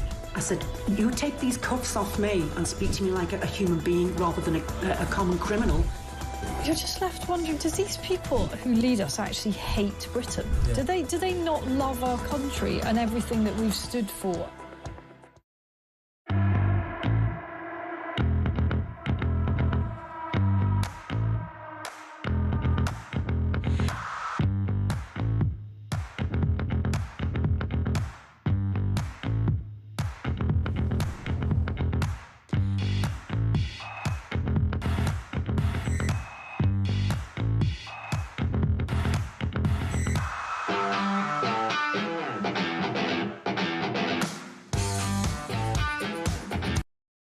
across the UK. On DAB+, on YouTube, on your mobile, and on your side. This is Talk. Welcome back. I think most old school coppers, one of whom we're about to talk to, will tell you that stop and search works. That the ability of coppers to be able to stop suspicious looking groups of kids, yobs, thugs, young people, they may be totally innocent, but you know, they stink of cannabis or whatever, they might have knives. It helps to keep crime down. Of course, lefties, lovies all say, oh no, it's racist, because disproportionately they say stop and search suspects tend to be young people of colour. Well, we can discuss that in just a little while. Now, the College of Policing, which sets the standards for the way police officers behave, for their conduct, has issued new guidance on stop and search, how to go about stop and search. It says that a greater emphasis must be placed on the quality of the encounter itself. What the hell does that mean? The guidance says that officers must explain clearly why they are searching a suspect and treat these suspects with dignity and respect throughout. Isn't that great? Let's talk to former Met Police Detective Mike Neville. Mike, the Shadow Home Secretary, Chris Philp, has dismissed this new guidance from the College of Policing as more woke nonsense. It is, isn't it? It absolutely is, and the person who's written it has not done a stop and search on a dark night in Brixton like I did as a detective sergeant. And it's utter rubbish, and the people it puts at risk, really, the people they try and virtue signal towards. So we know that as stop and search reduces, the risk to young black men of being murdered increases. We know, don't we, that the young black men are 3% of London's population, but they are responsible for 60% of knife murders, and most of those victims are the same people. They say young black men or other young men, as we saw up on Primrose Hill. The other thing it's really disingenuous how they do this stop and search stuff, how they never quote the crime figures. And also, one of the Tories, Emma Best in the London Assembly, has highlighted that when you consider the rate of arrest after stop and search, there is no disproportionality between black and white people. So the results are pretty much the same. And so this is a tactic that the police need, but more and more officers are totally afraid, Kevin, of being accused of racism. And you saw this manifest itself in the disorder at Clapham a couple of weeks ago, where officers were utterly afraid to intervene as a mass rabble ran through. And no one, I think I was the first person on the media to notice that a lot of the kids were actually black. I mean, you can't help, but we're told it's a crime to notice these days. And unfortunately, I'm guilty of that. Yeah, and in terms of cannabis possession, this is what the new guidance from the College of Policing says. It says that the officers must decide whether the smell of the cannabis can be attributed to a specific person, whether it came from somewhere else, the likelihood of finding cannabis on a specific person, and whether a reasonable person would judge a search to be justified. Well, look, I would say, look, if some kid's smoking a joint, search them. You know, hang on, well, there's an aroma of cannabis here. Where could it be coming from? This is basically, what this is saying is, if you come up with if coppers encounter a group of kids, young people, and they're smoking weed, what the College of Policing are basically saying is let them off, isn't it? Yeah, what it's doing is making it harder and harder to do, harder and harder to justify. And the thing is, Kevin, if you're a young officer, no one's going to criticise you for not doing it. So if you just keep your head down, you'll get paid your money, you don't make any arrests, you'll just sort it out. If you put yourself about, like I used to do and many that my old colleagues used to do, and some officers today are doing that, they're really trying their best. But what happens is they're the ones who are then targeted. Oh, I've checked your disproportionality figures, and you're doing this, and therefore you're being moved, or you're being punished, or disciplined. And what happens is, as I say, London is less safe.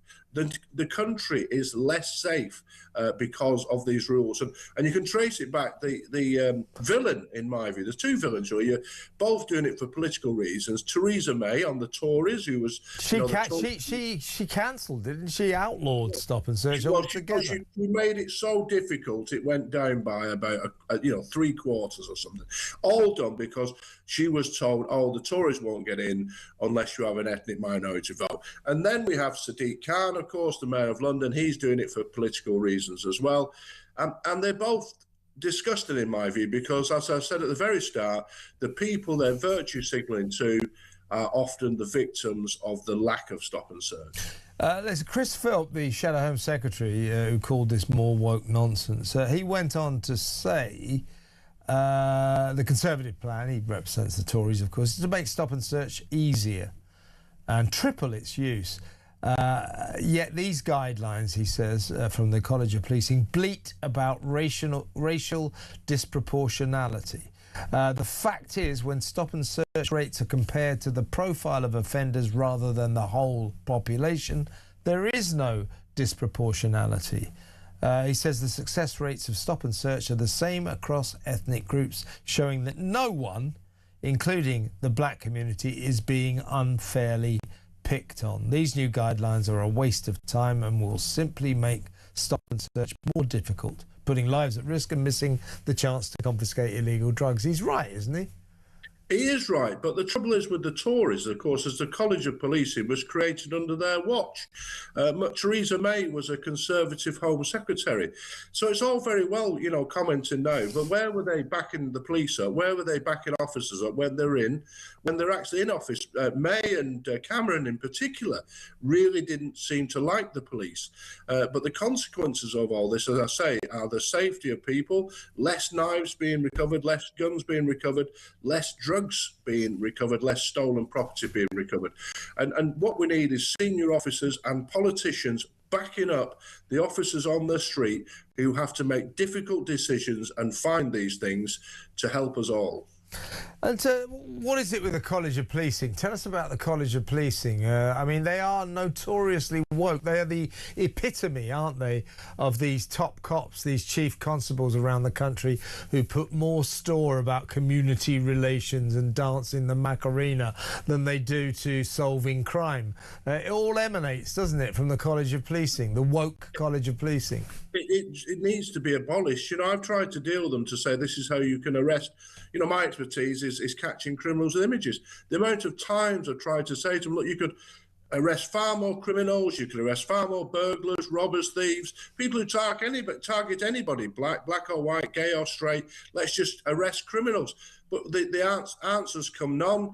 They're not interested. I think I'd be a far richer man if I could organise a rainbow paint spraying device. It'd be far better for me to make money to design that rather than find new ways to catch criminals. Well, you and I should work on that, Mike, and we'll sell it to Scotland Yard so they can paint all their police cars in rainbow colours. They like doing that, don't they? Mike, fantastic to talk to you. Thank you so much for your time. Mike Neville, their former Met Police detective. A College of Policing spokesman said, to justify this new guidance, we consult widely for feedback and actively encourage responses from officers, partners and the public. Our objective is solely to ensure a vital tool for policing is used as effectively as possible to keep the public safe. That's what the College of Policing said.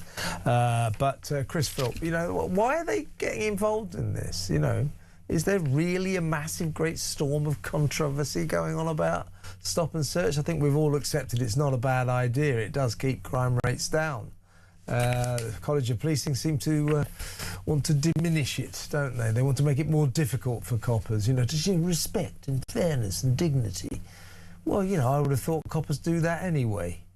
Thank you very much to the College of Policing. Let me know what you think about that. 03444 991,000. Going to be taking some calls towards the end of the show, taking lots of calls actually. So get on the phone. Let me know what you think about all the issues we're talking about today. Should the Prime Minister have spent £30,000 of taxpayers' money doing up the Prime Minister's flat above Downing Street? £1.6 thousand, £1,600 on a shower screen. Must have been one hell of a shower screen. So yeah, let me know what you think about that. Also, the stop and search story we've just been doing. Should the police be restrained from so much stop and search, which is basically what that all amounts to? And let me know what you think about that. 03444 991,000. And this is a big issue that we've been talking about, the scourge of middle class people not wanting to be seen as racist. Robert Jenrick says it's costing lives. It did with Axel Rudegabana. What are we going to do about that? And what do you think about the Home Office closing down 11 asylum seeker hotels to move at least 10,000 migrants into local communities, military barracks, disused air bases, houses of multiple occupation in a street near you, maybe even in your street, maybe next door. The government hasn't consulted you, has it? And you don't know who they're putting into your community. Let me know what you think about that. 03444 991,000. And finally, what are we going to do about universal credit soaring by 63,000 people in the past month alone? There are now 8.4 million Brits claiming universal credit. 8.4 million. It's getting on for 10% of the population. 1 in 10 people on welfare of some sort. We can't afford this. That's why they can't afford property defence. That's why they can't help us during these difficult times with fuel shortages, so on and so forth. What are we going to do about our spiralling out of control welfare bill? 03444 991,000. When we come back, we're going to talk about Durham University. It's got this new system whereby kids of Asian heritage are getting easy access. They can get in with lower grades than other types of kids. Nobody quite knows why. We'll talk about that next. Some people saying it's racism. We'll talk about that next. Stay tuned.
Across the UK, on DAB+, on YouTube, on your mobile, and on your side.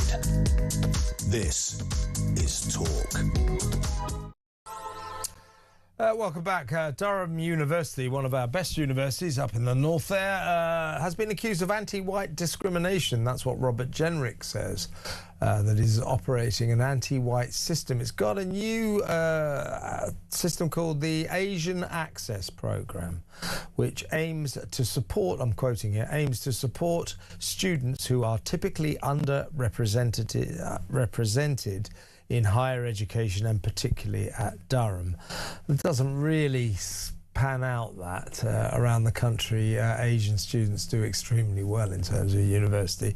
But Robert Jenrick says that giving Asian students of Asian heritage easy access, they can get into Durham University, one of our best universities, with lower grades than other types of students, white, black, Chinese.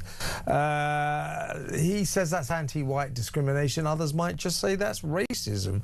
Let's talk to a political commentator, former independent mayor of Middlesbrough, so he's from that part of the world, Andy Preston. Andy, welcome to the show. What do you make of it, this Asian access scheme? Now, the backdrop to it, they say, oh, well, it's because students of Asian heritage are underrepresented in the university system, and particularly at Durham. Well, that may be the case at Durham, but across the country, official figures reveal that 51.4% of Asian state school pupils went on to higher education in 2024, compared with, check this out, 29.8% of white students. So 51% of Asian kids went to university, 29% of white kids. And by the way, black kids, 48%. Chinese kids, Far Asian Orientals, I suppose you would say, 66%. So there is no evidence at all that Asian students don't go to university less than anybody else. So what are Durham playing at here, do you think? Well, good question, Kevin. What are Durham playing at? The interesting thing is, this is an elite university. Its brand, Kevin, its brand in the UK and around the world is like sky high. It's one of the best universities in the world, certainly on a World Heritage site. There's a Norman castle, a Norman cathedral, beautiful. The interesting thing is, of course, as you've said, that Asian students are overrepresented in higher education. They're not even really underrepresented at Durham. So when white kids apply to Durham, apparently about 72% get some kind of offer. How many do you reckon of the Asian applicants get an offer? Well, it's about 70%. So it's pretty much the same number. So there isn't even really a Durham issue. There's certainly no bias nationally, and there's certainly no evidence of anything like that going on in Durham. So you know what this is about? Yeah, go on. There's a quango, Kevin, called the Office for Students. And the Office for Students is this bunch of busybodies who interfere at universities. They tell them to make more effort in this area and that area. And they have come up with this idea, and they've had words with Durham Uni and said, we want you to get more Asian applicants and give more of those applicants places, which is biased, as you said. Now, the interesting thing is that House of Lords looked into this body, the Office for Students, and in 2023 concluded that it was into political meddling, and it was ebbing and flowing with political opinions of the time rather than doing its job.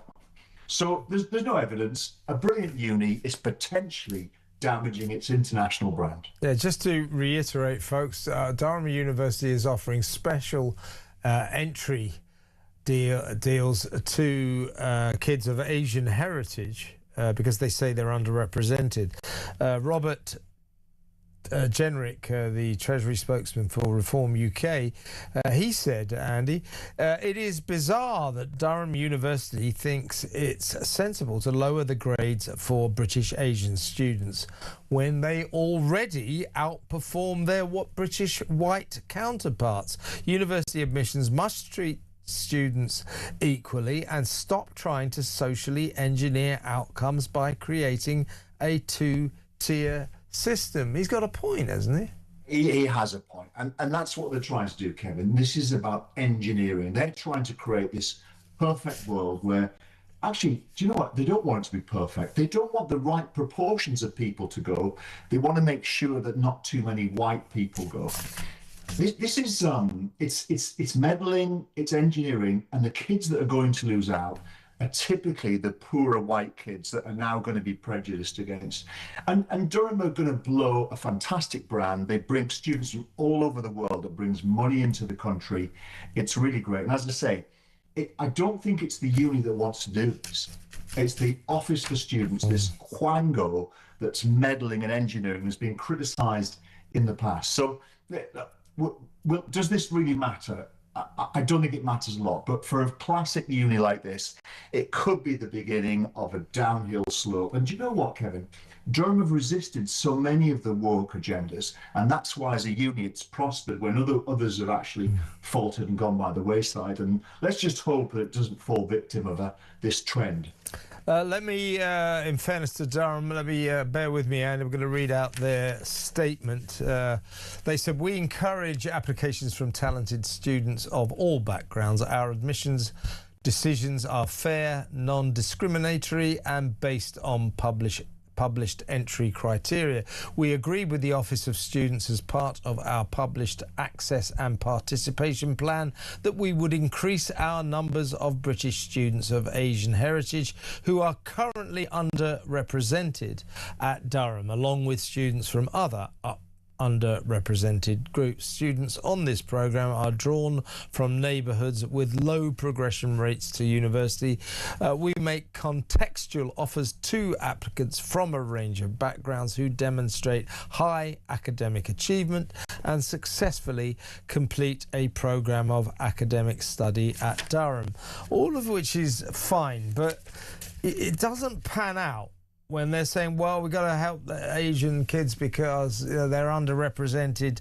As I just said, 51.4% of Asian state school pupils across England went on to higher education in 2024.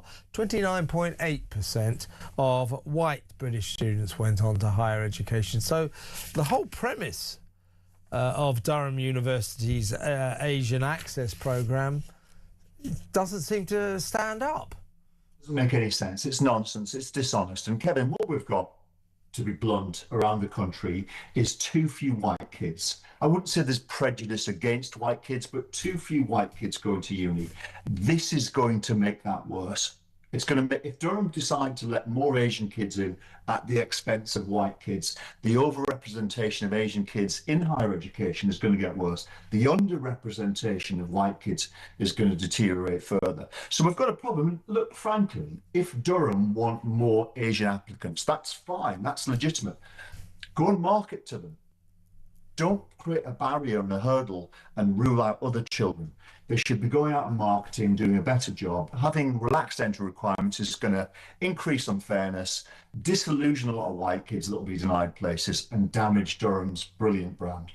Andy, good to have you on the show. Come on again soon. Andy Preston, their political commentator, former independent mayor of Middlesbrough. Next up, Sun Sport. We're going to talk about Liverpool, haven't we? Bad night in Paris. That next. Stay tuned.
Some breaking news this morning revealed that under the Terrorist Act, 242 people were arrested in the year to June of this year. Something you can indulge in as to all the people who aren't going to prison because, well, there's no prison spaces. So this is a talk exclusive we've been looking at.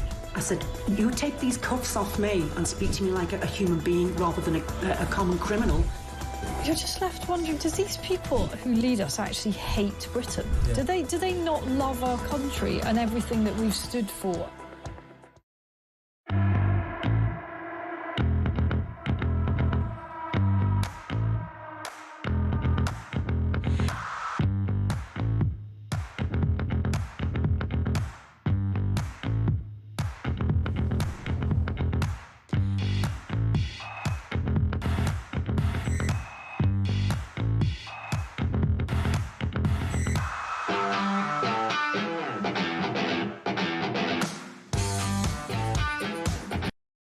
Across the UK, on DAB+, on YouTube, on your mobile, and on your side. This is Talk. Welcome back. Sean Cuss is in the studio, Director of Sport at the Sun newspaper. We've got some good stories to talk about, but a bad story for Liverpool last night. We discussed it yesterday. They went down 2-0 to PSG. Yeah, and we probably got what we expected. I don't think many Liverpool fans really thought they would turn it around. I know we'd had the Barcelona occasion previously where they were 3-0 down, came back to win 4-3, but this team wasn't in the same sort of shape. Yeah. We had the curious case of Arne Slot saying, well, I'm starting with Isak, but I think he'll only last 45 minutes, so that's why Salah's on the bench.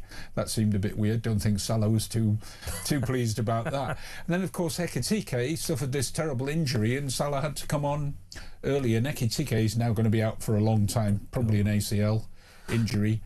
He'll miss the World Cup, he'll miss the rest of the season, he'll miss a lot of next season. Well, let's not beat about the bush. I mean, this could be curtains for Slot, couldn't it? Well, it doesn't. Yeah, it doesn't help the team performance, but I wonder if it gives him a little bit of mitigating circumstances when he goes in to talk to the bosses. You know, he's had a difficult time with Salah. He's had no chance to play Isak, and now the guy who has been performing pretty well for him is injured. Would you say that gives him a few excuses? It didn't work for Thomas Frank with the injuries at Spurs, for instance, but I don't know. Well, I think it'll be this, won't it, at Anfield? The directors will decide, do we give this guy the chance, the opportunity of another season, or do we swing the axe? I mean, he's on the edge, isn't he? Definitely. There's no doubt about that. There's all sorts of names being mentioned. Such as? Well, Xabi Alonso. Steven Gerrard's getting a shout again. Get back. I'm sure he would love it. Do you think that might happen? Probably not. I think there's sort of had the his Saudi and the Villa experience. Yeah. He probably needs to go somewhere else first before he gets there. But I think the fans would welcome him, to be honest. Yeah. Look, it's a bit of like the Carrick situation about Man United. I know they lost to Leeds the other day, but maybe when you're at your own club, maybe there's something about that'll inspire you and the players and the fans. Possible. Interesting times, though. I mean, nobody thought. It's fascinating, isn't it? If I'd have said to you this time last season that in a year's time Arne Slot will be fighting for his job, you wouldn't have believed me, would you? Thought so. You would think they'd kick on from where they did, but it hasn't happened. Yeah, bad news for poor old Arnie. Let's talk about Arsenal. They've got Sporting tonight. 1-0 up from the away leg, but no Declan Rice. So they've got to operate without him. What's up with him? Well, he's injured, he's tired, he's fatigued, look, he'll come back before the end of the season. They'll want him for the weekend. That's the Man City game, being 1-0 up against Sporting. They would probably reckon, well, we'll be able to get through, we hope, without him. And Mikel Arteta says he wants everybody firing because he's fired up, so the players should be fired up and the fans should be fired up. And look, they're winning 1-0 from the away leg. They should get through. Sporting Lisbon are not as good a side as Arsenal, in my opinion, so they should do it. And the other game tonight, of course, is Bayern Munich, Real Madrid. And we do have a bit of a vested interest in that tie because of Harry Kane at Bayern Munich, Jude Bellingham at Real Madrid, and Trent Alexander-Arnold too. So there's a lot, and that's actually the glamour tie of the night, really. Right? Well, it is, isn't it? Yeah, Bayern Munich, Real Madrid, as opposed to Arsenal v Sporting Lisbon. Whatever you say about Arsenal, they are resilient. They win a lot of games, but they're not the most exciting. Well, I was going to say that, I mean, with the teams still in the Champions League, Arsenal, I mean, it's an uphill climb for them, isn't it? And there's some to win it. Yeah. Yeah, and if they don't win it, they'll be. But you guys will have a field day, won't you? Well, you will as well. Yeah, that's true. But if they get out at the end of the season with the Premier League title, are you going to give them much stick? Yeah. Or maybe you do. Well, put it this way: if they don't win the Champions League and they don't win the Premiership, then I'll be so upset. That's very. I don't think Arsenal are too bothered about what Fulham fans think. Yeah, no, they're not. Nobody's bothered about what we make them your rivals. So I don't think that's really. We just shout from the wings, you know.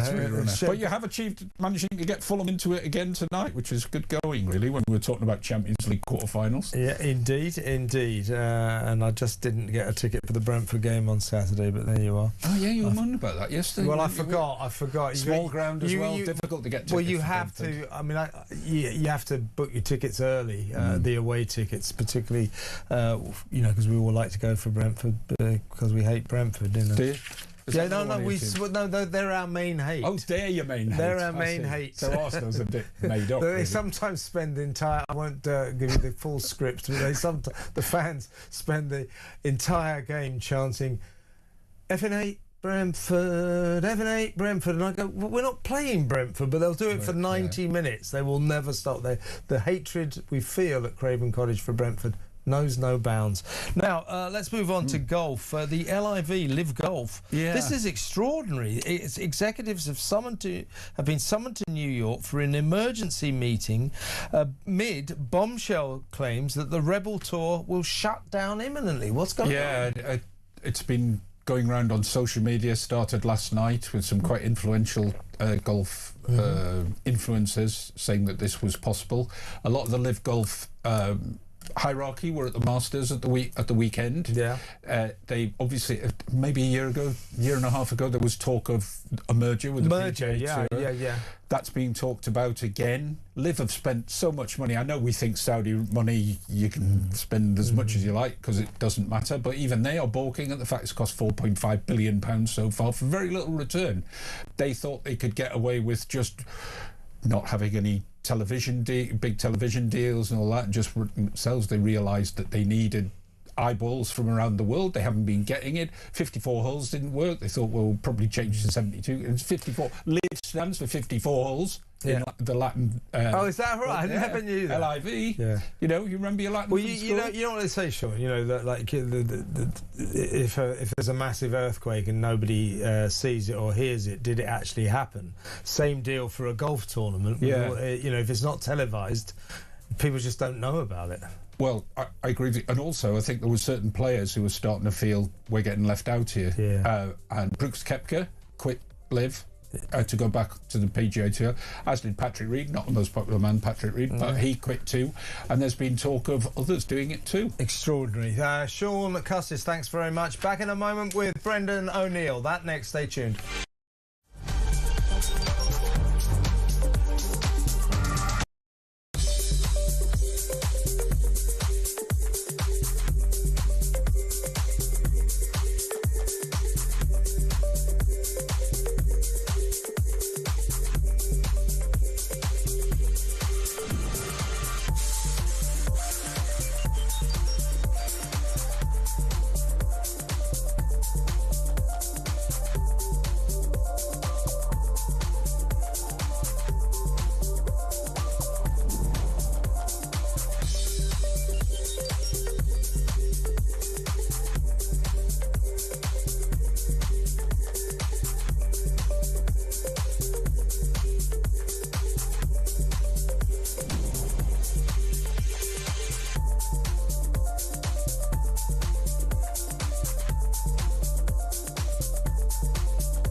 across the UK. On DAB+, on YouTube, on your mobile, and on your side.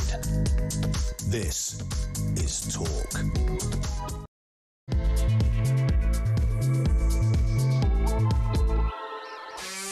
If you're a hard-working alarm clock Brit, I wanted to hear from you. Give me a call, 0344 499 1000, because you're working your backside off and your taxes are going to millions and millions and millions of people claiming universal credit. 8.4 million. Another 63,000 went on the universal credit list over the last month. 25,000 of them don't have to work. 8.4 million people claiming universal credit, not to mention sickness benefit, was pretty much 10% of the country are claiming welfare, getting welfare or benefits or universal credit, and you're paying for it. You're working your backside off so you can pay for all these people on welfare. 0344 499 1000. Let me know what you think. Also, coming soon to an area near you, migrants, asylum seekers, they're all being kicked out of 11 asylum seeker hotels, which are being closed down. And they're being distributed all over the country into military bases, disused air bases, or, of course, houses of multiple occupation, which may be in your street. Local communities don't know who's coming. They haven't been consulted. They know nothing about this. What do you think? 0344 499 1000. Now, taking your calls in 20-25 minutes, but in the meantime, let's talk to the chief political writer at Spiked Online, Brendan O'Neill. Welcome, Brendan. Hi, Kevin. How's it going? Very well. Now, I want to ask you, you will have noticed yesterday at the Southport inquiry that a headmistress, her name was Joanne Hodson. She's the headmistress of the Acorn School for Problem Kids in Lancashire, where Axel Rudakabana was sent. This woman is used to problem kids. She took one look at this guy and realised that this was no normal problem kid. She raised the alarm with the authorities. She said, this kid is sinister, this kid will do something terrible, I know it, and he shows no remorse. He is evil incarnate. We need to do something about this. She was told to basically just shut up by a children's mental health worker called Samantha Steed. Samantha Steed said, Joanne, you are racially stereotyping a black boy with a knife, which is what Axel Rudakabana happened to be. He certainly was a black boy with a knife when he went into that dance floor and slaughtered those poor little girls, the 3 little girls, and maimed those others. So he was a black boy with a knife. And yet, here we have it again. Just like with the rape gang scandal, the middle classes, if you like, the white, bien-pensant classes, prioritising not being seen as racist or Islamophobic over the welfare of their fellow citizens. In this case, those poor kids in that dance hall, the Taylor Swift dance class. Now, Robert Jenrick has written a piece in The Telegraph today. I think it's a very good piece. He said, fear of being smeared as racist is costing lives. He's right, isn't he? This is terrible. What are we going to do about this? Well, I mean, that's the question, and I'm afraid I don't have any answers to that question, except that we need to do something, and we need to do it urgently. Because what's become clear over the past few years is that wokeness is not just annoying and stupid and, you know, this kind of campus craziness and this kind of left-wing craziness. Wokeness kills. Wokeness is deadly. Wokeness is a lethal strain in British public life, and it is leading to death. I mean, I'm not exaggerating. This is true. We already know, as you say, that we live under a political class that is content to let working class girls get raped if it will help them avoid having a difficult discussion about multiculturalism and the role of Islam and so on. They're, you know, sacrifice those girls at the altar of just keeping quiet about the problems of political correctness. And now we know that the same kind of cowardice, the same sniveling moral cowardice where you don't want to talk, give voice to any dangerous truths about our society, we know that same cowardice basically aided and abetted this killer in Southport. It let him do what he wanted to do. And as you say, the special school that he was at was worried that he might be looked upon as a black boy with a knife, that he would be racially stereotyped, even though that's what he was.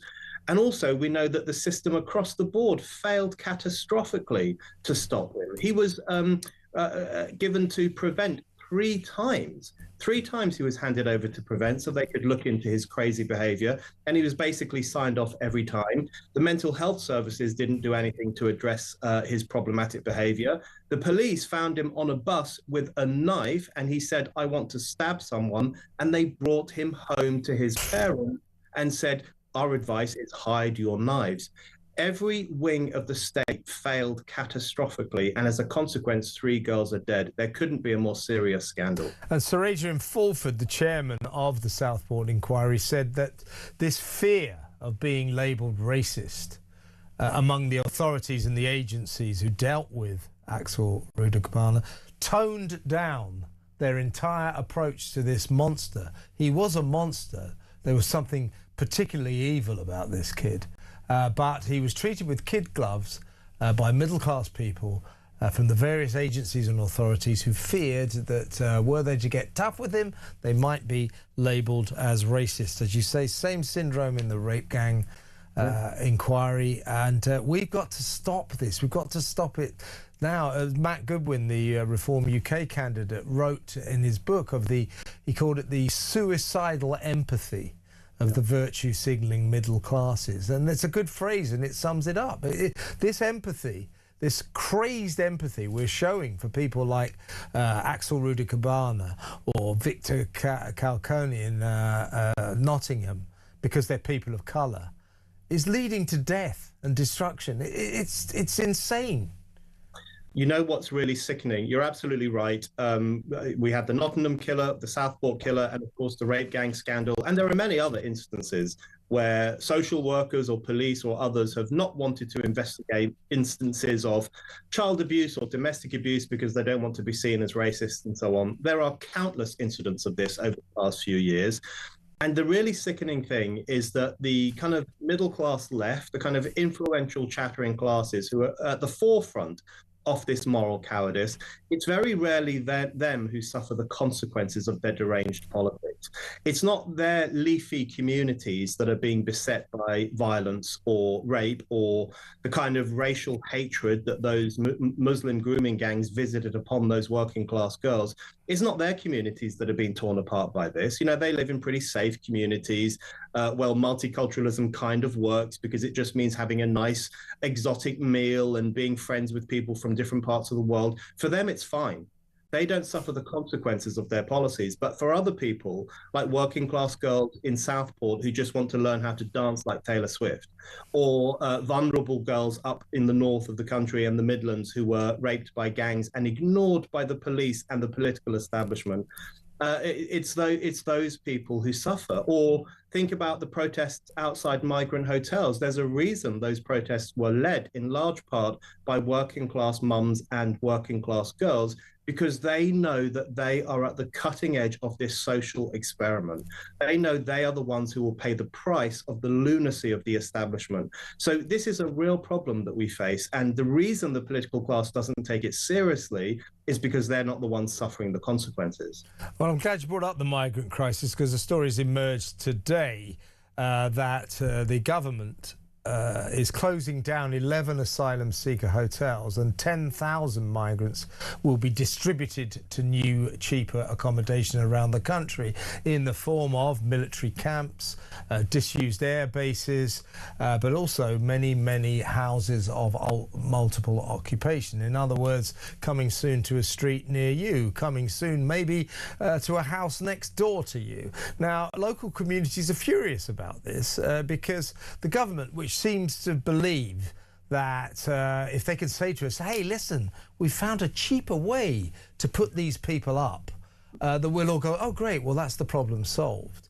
Well, this cheaper form of accommodation means that these people will be distributed to communities all over the country, and these communities are furious. They say, we haven't been consulted, we don't know if you've vetted these people that you're going to foist upon us.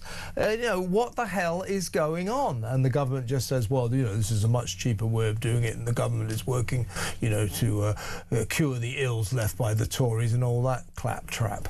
But once again, this is the government, the establishment, foisting all of these unknown foreigners on people who don't want them in their communities, and they've got no say in it. So the migrant crisis just escalates in a different form. Absolutely. I mean, it's a kind of lunacy where the government is just moving these people around the country to different parts of the country where most people just don't want them there, instead of just deporting them, instead of taking firm action and saying, look, you came here illegally or you have no justification to stay, therefore we're going to remove you from the country. It's so mystifying to me that it's come to be seen as racist and possibly even fascistic to kick people out of the country. This has been going on since nation states existed. Countries around the world sometimes let you go there to work for a period of time or maybe to visit, but then they say, now you need to leave. You need to get out of our country. The idea that it's racist to say that is completely perplexing to me.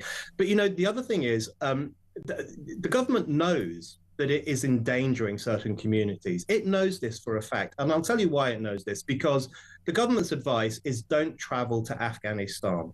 No one in this country in their right mind would send their 16-year-old daughter to Kabul or Kandahar. And we all know why, because it's a regressive culture where women are treated like second-class citizens, in fact, like animals. They're not allowed to speak in public or be seen in public.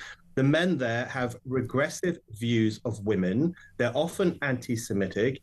They come from a culture that I am quite happy to describe as backward and morally inferior to our culture. And you wouldn't send your daughter on holiday there. And the government suggests no one visits that country. And yet it is content to keep thousands upon thousands of men from Afghanistan, not only in Britain, but at the end of your street. They'll put them up in the hotel at the end of your street or in the house next door to you. So you don't have to send your 16-year-old daughter to Afghanistan because they're bringing Afghanistan to her. And this is a real problem, and the government knows exactly the consequences of what it's doing. Yeah, this is, they, as I say, they seem to like to frame it. Look, we found a cheaper way to accommodate all of these migrants, as if we'll go, oh, well, that's problem solved. In the end, I suppose that's good, you save some money, but that's not what people are worried about. They're worried about undocumented foreigners living in their street, living round the corner. Hundreds, sometimes thousands of them. This is at the heart of the problem. Now, talking of anti-Semitism, Brendan, really disturbing this morning, in the very early hours of this morning, just after midnight, we've only found this out this afternoon, two sinister balaclavaed figures attacked a synagogue in Finchley, North London, not far from where those Jewish ambulances were incinerated not so long ago by arson attackers who have been arrested and have been charged. These two balaclavaed figures hurled Molotov cocktails at the synagogue. We're looking at a picture of it now, bottles full of petrol, mercifully, and bricks. Mercifully, though, they did not ignite, so the worst was averted. But this was an attempt, another arson attack on a Jewish centre, a synagogue, and that after the ambulance attack, after the Manchester synagogue attack, this is getting very worrying, isn't it? I'm really worried that because this wasn't a successful attack, if we can say that, because the petrol bombs didn't go off, because there wasn't serious damage, people might just say, oh, it's not a big deal. But it's an incredibly big deal because it looks like this was a hate crime. It looks like it was an anti-Semitic crime. And the intention, if that's the case, seems pretty clear, which is to terrorize the Jews of this country, to let them know that they are not even safe in their place of worship. And as you say, coming on the back of the burning of the ambulances in Golders Green and the murder of two Jews at a synagogue in Manchester, this is serious. We have a very serious anti-Semitism crisis. And what's so shocking and repulsive to me is that the so-called anti-racist left seems to have nothing whatsoever to say about this violent return of Jew hatred, the oldest form of racism. They don't march in solidarity with Jews. They don't hold vigils at the synagogues that have been attacked. They say nothing, in fact. It's such a betrayal of our Jewish citizens by so-called progressives. And I'd go even further. I would say that it is now unsustainable to say that there is not a link between the middle class's hatred for Israel and this kind of violence on our streets. Because I'm sorry, if you spend your every waking hour saying that the Jewish state is the most evil state, and Zionists are racists, and anyone who supports Israel is the scum of the earth, then you are endangering British Jews, a majority of whom identify as Zionists, a majority of whom feel an affinity with Israel. So there is a connection between this kind of low IQ racist violence and the high status hatred for Israel that we see in the media and on the left. And we really need to get a grip on all of this. And the Jewish community, two of whom I've spoken to, two prominent Jewish figures I've spoken to this afternoon, they look at Keir Starmer, they look at this government and say, well, what's he done? Oh, I know. Last September, he rewarded Hamas by recognising Palestine officially. And his only main response to the war in Iran, apart from being a complete irrelevance, is to criticise Israel. He just spends his time attacking Israel. So no wonder the Jewish community feel that they don't have a government that supports them. Yeah, absolutely. You know, Starmer should be, if we lived in a decent society where we still had our moral bearings about us, someone like Starmer would be at the forefront of a march against anti-Semitism. He would be making much clearer statements about this problem. He would be saying, listen, since 7th of October 2023, there has been a massive historic spike in anti-Semitic attacks in Britain, and we need to do something about it. But you're right, Jewish people in this country feel that the government isn't on their side, the left isn't on their side, the media, much of the media isn't on their side either. They feel betrayed. You know, there have been all sorts of problems with racism in our country over recent decades. Everyone knows that. But communities generally felt that they had someone on their side. They had some section of the activist class or the political class that was fighting their corner.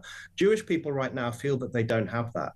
And that is a real tragedy. And I can't help feeling that we have betrayed the Jews of Britain. And if we want them to stay, and of course we do, then we've really got to get a handle on anti-Semitism, whether it's coming from Islamists, leftists, or any other section of society. Well said, Brendan. Also, this government has got to get a handle on our grotesque ballooning welfare bill. I say that optimistically because I don't think there's much prospect of them doing this. New figures today have revealed that universal credit claimers, the number of people claiming universal credit, in the past month alone has soared by 63,000. That takes the increase since Keir Starmer became Prime Minister to 1.5 million.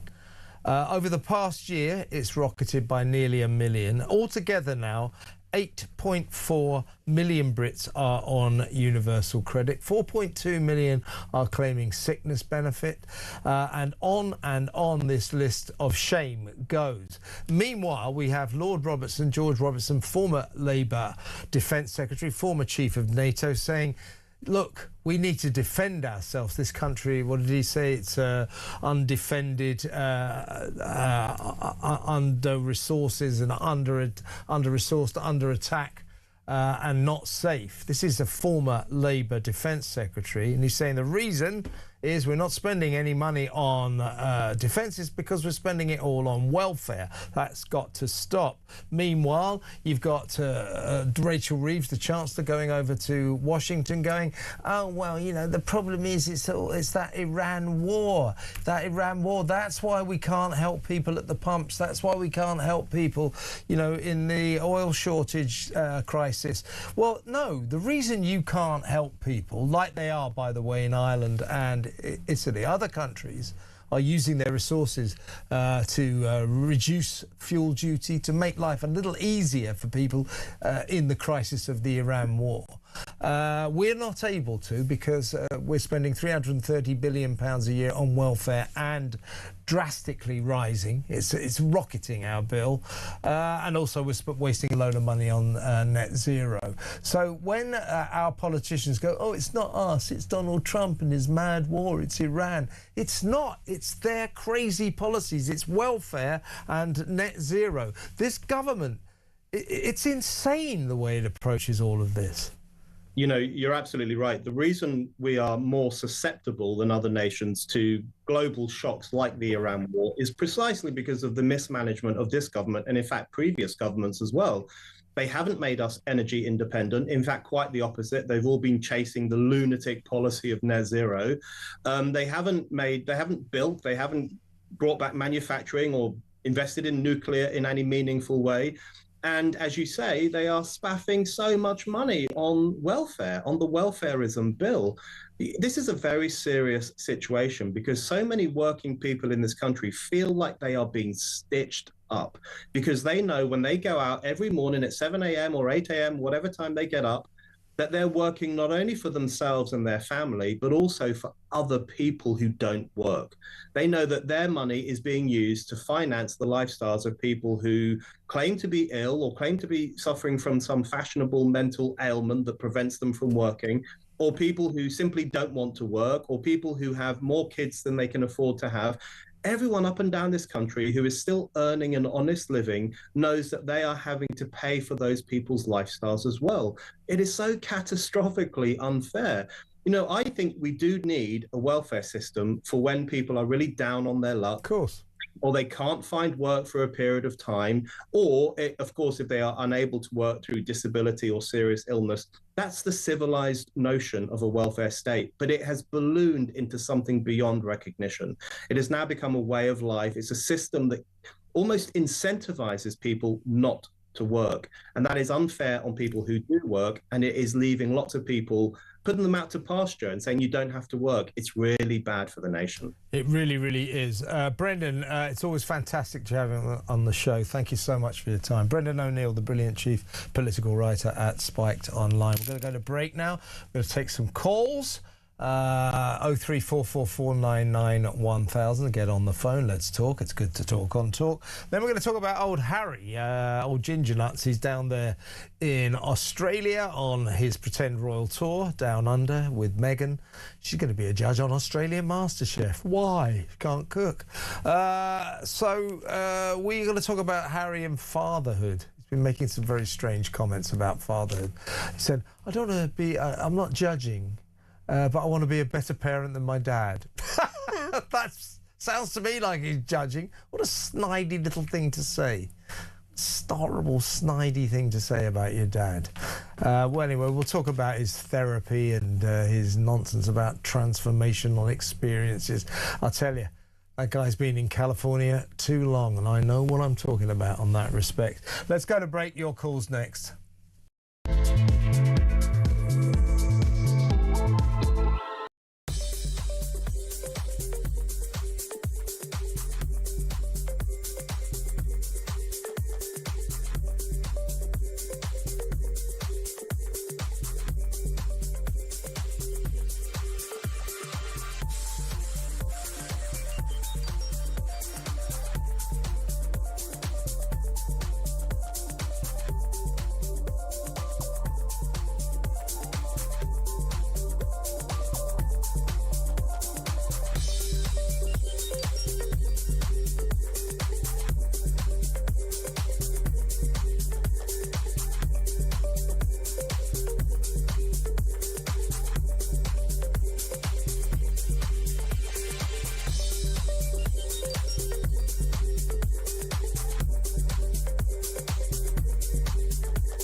Some breaking news this morning revealed that under the Terrorist Act, 242 people were arrested in the year to June of this year. Something you can indulge in as to all the people who aren't going to prison because, well, there's no prison spaces. So this is a talk exclusive we've been looking at.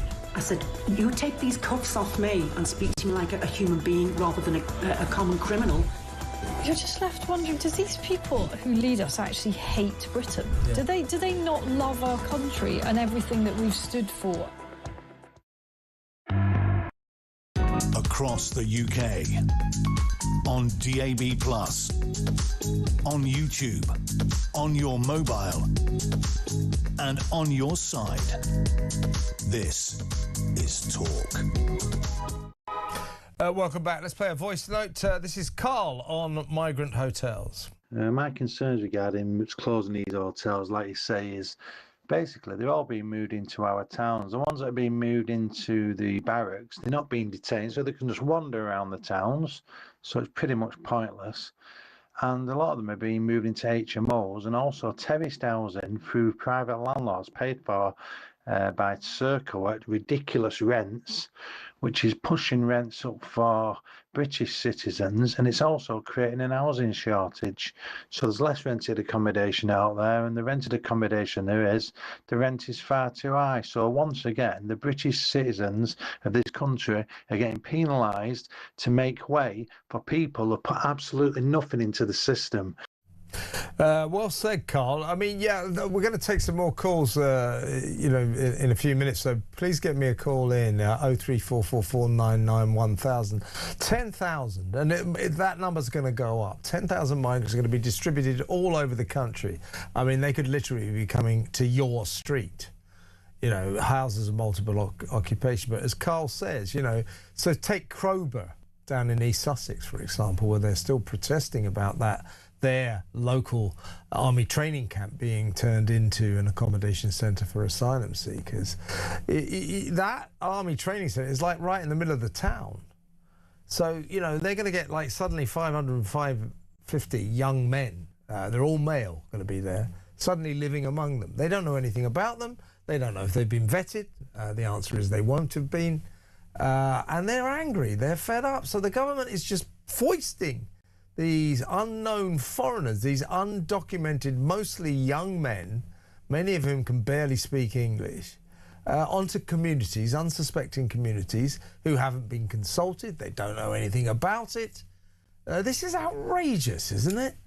03444991000. Get on the phone. Let's talk about that. Let's go to Hertfordshire and talk to Michael. Hello, Michael. Yeah, talking about anti-Semitism. Good evening. Sure. Hi.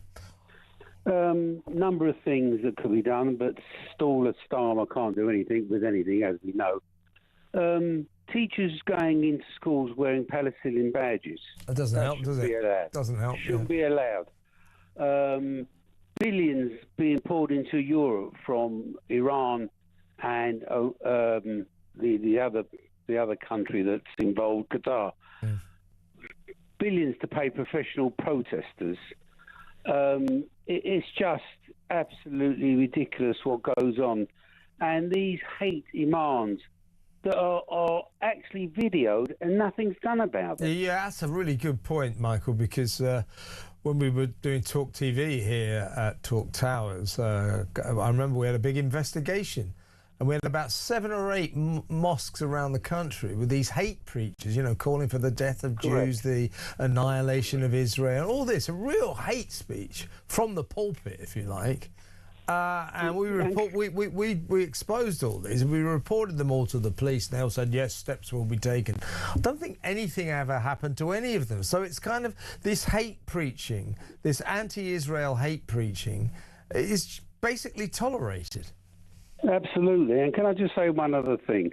The government, Starmer and his foreign secretary having a go at Israel and they should stop the war and everything else. God almighty. Why does no one say Hezbollah started it and they're flying rockets into Israel and haven't stopped? Because they're not fighting Lebanon, they're fighting Hezbollah. Hezbollah, yeah, exactly right. But, this, as I've been saying throughout the show, predominantly our Prime Minister's reaction to the war on Iran has been to criticise Israel. That's it. That's almost his default setting in any given international situation. If he can find a way to have a go at Israel, he will. Yeah, unfortunately, I could talk about Starmer all day, but we haven't got the time. There's too many mistakes in this government, and unfortunately, you talk about most of them. Yeah. And it's a terrible situation. I mean, honestly, Michael, I mean, we're talking about the social side of things where the money's going. How could he bring back stop the two-child benefit? I mean, does he think that's going to help children in poverty? It's going to encourage the people don't forget, Michael, claiming to have more children because they think they're going to get more money. Yeah, well, don't forget, Mike, he didn't want to. He said we couldn't afford it. Rachel Reeves said they couldn't afford it, and then their left-wing backbenchers told them, well, you're going to have to afford it because we will vote you down. So Keir Starmer did not want to abolish the two-child benefit cap, but his backbenchers told him that he would have to, otherwise they'd vote him down. So suddenly he said, I've always campaigned for children in poverty and all this kind of stuff. It's just sheer hypocrisy. He knows we can't afford it, but he's got no choice because he's not running this country. His left-wing backbenchers are. Michael, I've got to go. Excellent call, though. Thank you very much. Please call me again. Michael in Hertfordshire. Let's talk to Laura Jane in Hampshire. Hi, Laura Jane. What would you like to say? Hi, good afternoon. With regards to university, I think that the word underestimation or over-representation or under-representation, I hate that word. You should be going to university if you are academically successful. It's got nothing to do with the colour of your skin or the religion. And I think I'm a bit older than you. And in my day, only a few... Not many people can say that, Laura Jane, I'll tell you. Well, anyway, you know, you didn't go to university except in the top 1%. And Tony Blair brought in this thing where everybody thought they could go to university and it was their right, when actually that's why we've got all these courses with silly names and babysitting, things like that. Yeah. It's just ridiculous, and university should be the top prize for the top 4 or 5 in a class, and everyone else can go and do different courses, or they can go on apprentices. We've lost that idea. Oh, it's my right to go to university. No, it isn't. You can go to university if you're a clever person, and that's that. And I feel that we've lost the plot on this one, and it's just not good. But I did want to say one thing also to do with my age, which to do with the Jewish situation, the anti-Semitism, is that this is exactly how it started in the 1920s. Damn straight. And the prime ministers of the day and people, they talk to each other and whatever. Oh, no, that can't possibly be happening. It's not. And they all said that, you know, nothing nasty was happening over in Kristallnacht, which was in Berlin and all the different cities. Yeah. No, you're imagining it. It doesn't exist. That was exactly what happened then. And we have forgotten that. And that is where the danger lies. Yeah, and they call it the canary in the coal mine, don't they? And when countries that lapse into obsessive anti-Semitism, which our country seems to be in the process of doing, it is usually a prelude to the collapse of their entire society. I give you Germany. So we got to be very careful. If you can't stop hating Jews, at least worry about your own country, because anti-Semitism is a prelude to complete collapse, complete disarray. So you're absolutely right, Laura Jane. A really good call. Thank you very much. Please call me again. Laura Jane in Hampshire. Let's go to break there. And when we come back, we'll talk to former royal editor at The Sun, Charlie Ray. I want to talk about Harry, some of the claptrap he's been coming out about fatherhood. I had to cleanse myself of my past. What? In order to have a child, I had to cleanse myself of my past. He went on to say that he was having therapy, or he had therapy to deal with this transformational experience, and he's not being judgmental. He's not judging, but he wants to be a better parent than his dad. He is judging, isn't he? A horrible thing to say about your father. 03444991000. Harry and Charlie Ray next. Stick around.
across the UK.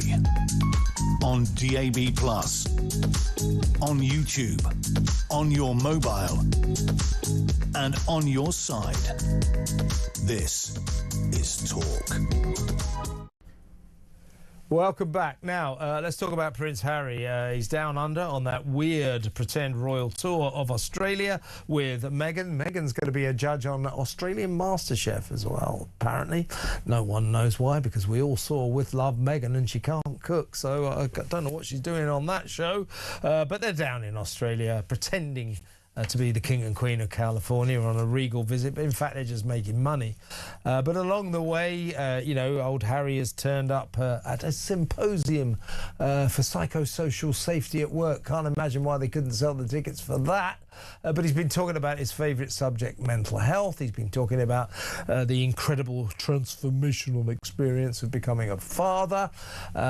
He's under therapy, underwent therapy to deal with parenthood, and he now says that he's not judging, but he wants to be a better parent than his father, King Charles, which is a nasty little thing to say if you ask me. He said he had to cleanse himself of his past before having children. What on earth is he talking about? I would suggest this young man, he's not that young actually, has probably been in California for too long. Let's talk to former royal editor of The Sun, the great Charlie Ray. Charlie, well, first of all, what do you make of this tour? It's the weirdest thing I've ever seen. I know they've already done it in Nigeria, Colombia and Jordan, but somehow in Australia, you know, this is a full-scale production. They are two private citizens pretending to stage a royal tour. Alison Pearson in The Telegraph this morning in her column said to Harry and Meghan, stop pretending to be royal. It's embarrassing. It is, isn't it? It is embarrassing, and I wish people would stop referring to it as a royal tour. It's not a royal tour. It's a tour by Hinge and Bracket, who are just there to make money. I said to you before, Kevin, I've got no problem with them making money, none whatsoever. Make as much as you want, but stop using your royal links and your royal titles, you know, to get money.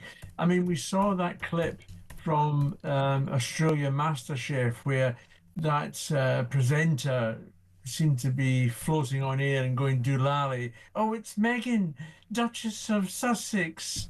And you just think, oh, please give us a break. And I mean, I don't know what week this is on MasterChef Australia. Is it Jam Week? Because that seems to be the only... Yeah, it's dried sprinkled flour week, so they got Meghan in. I mean, the point about this, Charlie, is... You know, they turn up in, just as they have when they went to Colombia, Nigeria and Jordan. The first thing they do is they go to a hospital to be photographed with sick kids. Now, given that this is just self-promotion, there's something sick about that. Well, yeah, you're right, but let's not forget that is a stable diet for members of the royal family to do that, go and visit. Yeah, but they're just this pair are just pretending. You know, yeah, I think it's great. I think it's great when the King and the Queen, or Anne, or Edward, or William go and see sick kids, or, you know, morale-boosting visits on proper, official royal tours. I don't even understand what it is that Harry and Meghan think they're doing. I don't know either. But what I read the other day is that they are turning up to these paid-for events, not the sick children, but the other events that they do. They're not doing any walkabouts. And the reason they're not going to do any walkabouts, Kevin, is because they'll get shouted down. They'll get booed. They will get booed because, I mean, I've been looking at my inbox with people talking about Australia, and a lot of these people come from Australia, and they're just the same as us. They don't want them there. They don't want to see them. They're not interested in them. So you've got these organizations that are pledging money towards them. I mean, I think Harry's this mental health thing was about £750. All the tickets weren't sold. And then you listen to it, and I have to say, the story that you sent me, which I read, and I read it 4 or 5 times, and I couldn't understand a frigging word about it, to be perfectly honest. I cleansed myself. I had to cleanse myself for it all. You know, I have to cleanse my. This is this. He's been spewing psychobabble about fatherhood. He said he had to cleanse himself of his past to become a parent. He talked about the extraordinary transformational experience of becoming a dad, and he had to undergo therapy to handle that. And this I object to. He said, "I'm not judging, but I want to be. I want to be a better parent than my dad." But that's Harry. That's Harry all over. He's got to have a dig in his father, and I will tell you now. I mean, I watched Harry and William grow up in that family. That was a loving family, even with the marital strife that was going on. They never let it affect the kids. And yes, I understand how Harry felt awful, and as any youngster would, at the loss of his mother. But to keep on slagging off your dad when, you know, his father was a loving father. I mean, I watched them in action on the ski slopes together, enjoying a laugh and a giggle. There's no reason to cleanse yourself from that sort of. Exactly right. That's what he's saying, isn't it? You know, all that royal stuff, growing up with those racists in the royal family, you know, the institution, the suppression of it. I had to cleanse myself of that in order to become a good father. I mean, that's insulting. And then he says, I'm not judging, but I want to be a better parent than my dad. That is judging, and that is very insulting. You know, frankly, I don't think Harry is necessarily that bad a guy, but bloody hell, he can be nasty sometimes, can't he? And yeah, I mean, you've got to remember that Harry was the top royal at one stage. You know, we all loved him. You know, especially when he was in the forces and he was, you know, doing all the Afghan stuff and his charity work and everything else. He was a hero. Now, of course, he's down to zero. And you know, this 4 days in Australia is ridiculous. You've got him being paid for this psycho bubble stuff. $50,000 he got for appearing at something called a symposium on psychosocial safety in the workplace.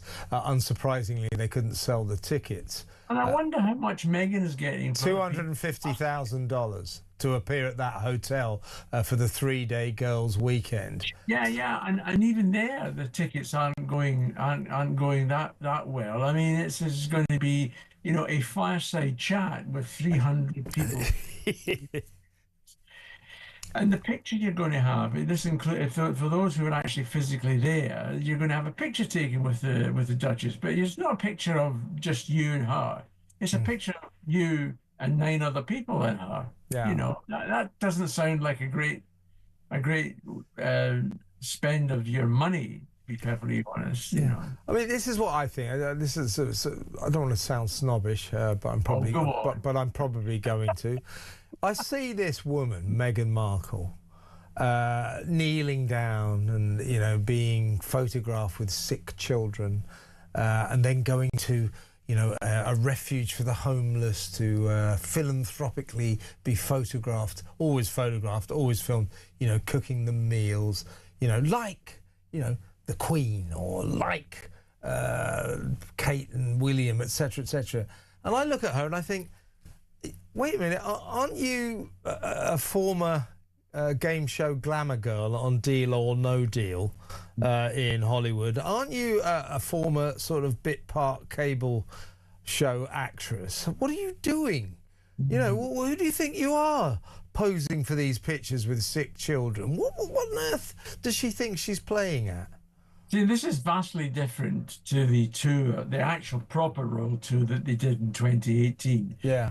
Which had all the ingredients of a proper royal tour. They went various places and they saw various people, and the crowds turned out for them, as they did in the UK when they first arrived jointly on the scene. But now, you know, it's just, honestly, they should just go away now. Really, I think Alison Pearson summed it up. Stop pretending you're royal. It's embarrassing. It really is embarrassing. It is embarrassing, and they should really you know, it is about time that someone really had a look at their royal connection and their royal titles. Yeah, well, you know, if we've done it for Andrew, we can do it for those two. Yeah, good idea. I think I don't think that William, when he becomes king, will let those two parade themselves around as the Duke and Duchess of Sussex for much longer, and get stripping them of their titles. I think for millions of Brits can't come a moment too soon. Brilliant to talk to you, Charlie. Thank you so much for your time. Charlie Ray, there, former royal editor of The Sun. Quick announcement before we go to break. Peter Cardwell, very sadly, is not very well today. He's feeling a bit sick, so he won't be in tonight. Standing in for him is debutant, first time hosting, I think, former Tory advisor Charlie Rowley. Charlie Rowley will be in the studio in about 10 minutes or so. He'll be in before the 7 o'clock news to let you know what he's got lined up for your entertainment from 7 until 10 o'clock on the newly named Evening Exchange. So Charlie Rowley soon. When we come back, your calls 03444991000. See you in a minute.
Some breaking news this morning revealed that under the Terrorist Act, 242 people were arrested in the year to June of this year. That's something you can indulge in as to all the people who aren't going to prison because, well, there's no prison spaces. So this is a talk exclusive we've been looking at.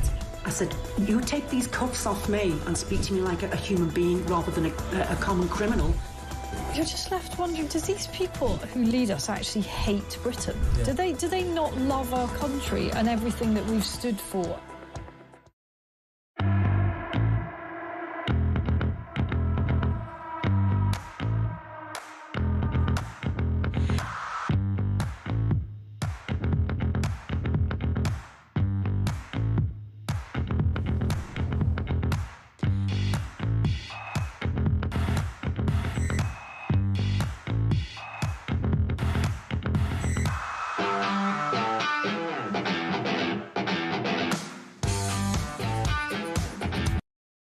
Across the UK, on DAB+, on YouTube, on your mobile, and on your side. This is Talk. Welcome back. Got lots of voice notes. This is Peter on the rise of anti-Semitism. Can you imagine what it would be like now if these attacks were on mosques rather than on synagogues? There would be riots on the street, things would be getting set alight and smashed up, and the police would stay around and do nothing. This is absolutely disgusting in this country when all we hear is people shouting out, oh, right wing this and right wing this. When it's not, it's the left wing anti-Semites that are causing all these problems, and it needs clamping down on. But they're not going to do that, are they? Especially in places like London, because Sadiq Khan is in charge, and he doesn't seem to care either, does he? Well said, Peter. Definitely, there's probably anti-Semitism seems to be the racism that's acceptable to the North London dinner party circuit, the government, in fact, Keir Starmer and his gang, and it shouldn't be acceptable. Here's another voice note. We did a story earlier on stop and search, the advice to the police, new guidance to the police saying be respectful and treat suspects with dignity. This is Richard on that story. Great show as always. Interesting hearing you talking with the excellent Mike Neville, and particularly when he singled out both Sadiq Khan and Theresa May. But the other one you've forgotten is the dreadful Amber Rudd when she was Home Secretary as well. If ever there was a wet, woke woman, it was her, and she has a lot to be blamed for this, but unfortunately she's not put in the spotlight as much as she should be. Great programme as always. Keep up the great work, and thanks. Well, thank you, Richard. But Amber Rudd, you remember? I remember she once said something that really grated with me. I can't remember why she said it, but she said, "There is no place in this country for hatred." And I thought, what are you talking about? It's my favourite emotion. There's plenty of room for hatred in my soul, let me tell you. Seriously, there's a sort of demonisation of hating anything. You know, I hate wasps. You know, should I be sent to prison for that? You know, this is the hatred. It's ridiculous. I mean, you know, hate crimes and all that, all terrible. But you can't demonise all hatred. Hatred is a natural emotion. I get very emotional about hatred. Here is a third voice note. This is from Tristan on the state of welfare in this country. The state of the welfare state. The welfare situation is spiralling out of control. They have lost control, to be honest with you. With the migrants coming over every single day, and eventually them having chances to be part of the benefit system, with Ed Miliband destroying jobs, including deindustrialisation and destroying farmers as well.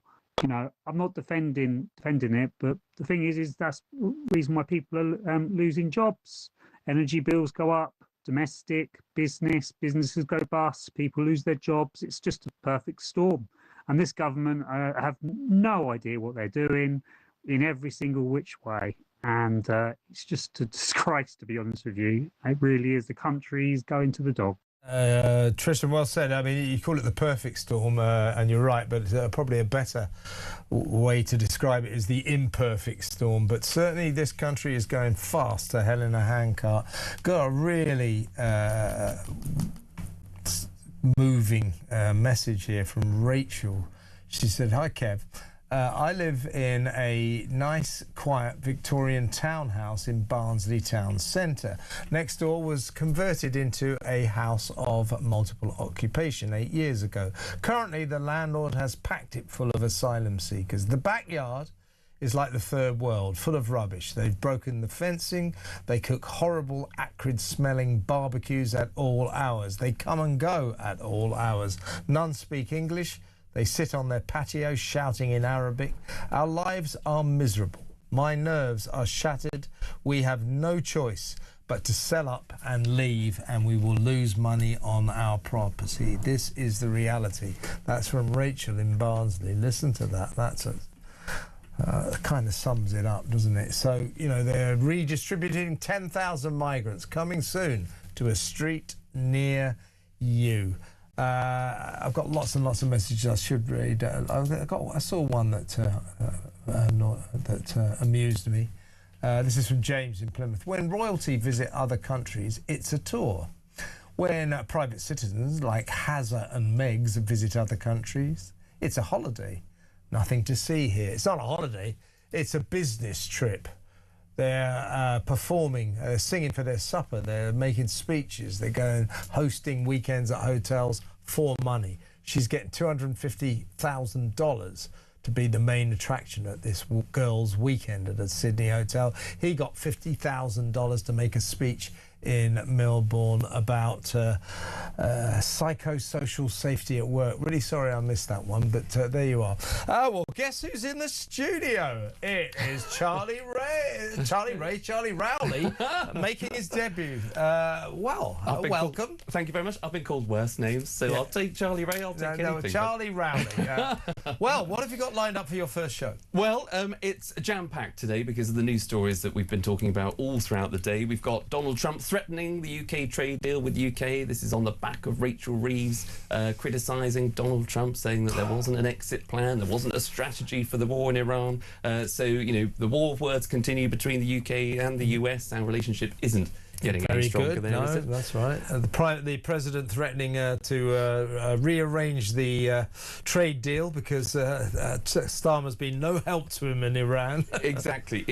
And, particularly when it comes to defence, obviously we're talking about the war in Iran, but defence featuring very heavily at PMQ, so we'll dissect the exchanges between the Prime Minister and the Leader of the Opposition, talking about defence spending. Should we be cutting welfare in order to fund defence? Yeah, the thing is, though, of course, the answer to that question, as George Robertson made very clear last night, is yes. We should be drastically cutting our welfare bill to pay for the defence we so urgently require because we are undefended, as Robertson said last night. But they can't cut the bill. They've got no way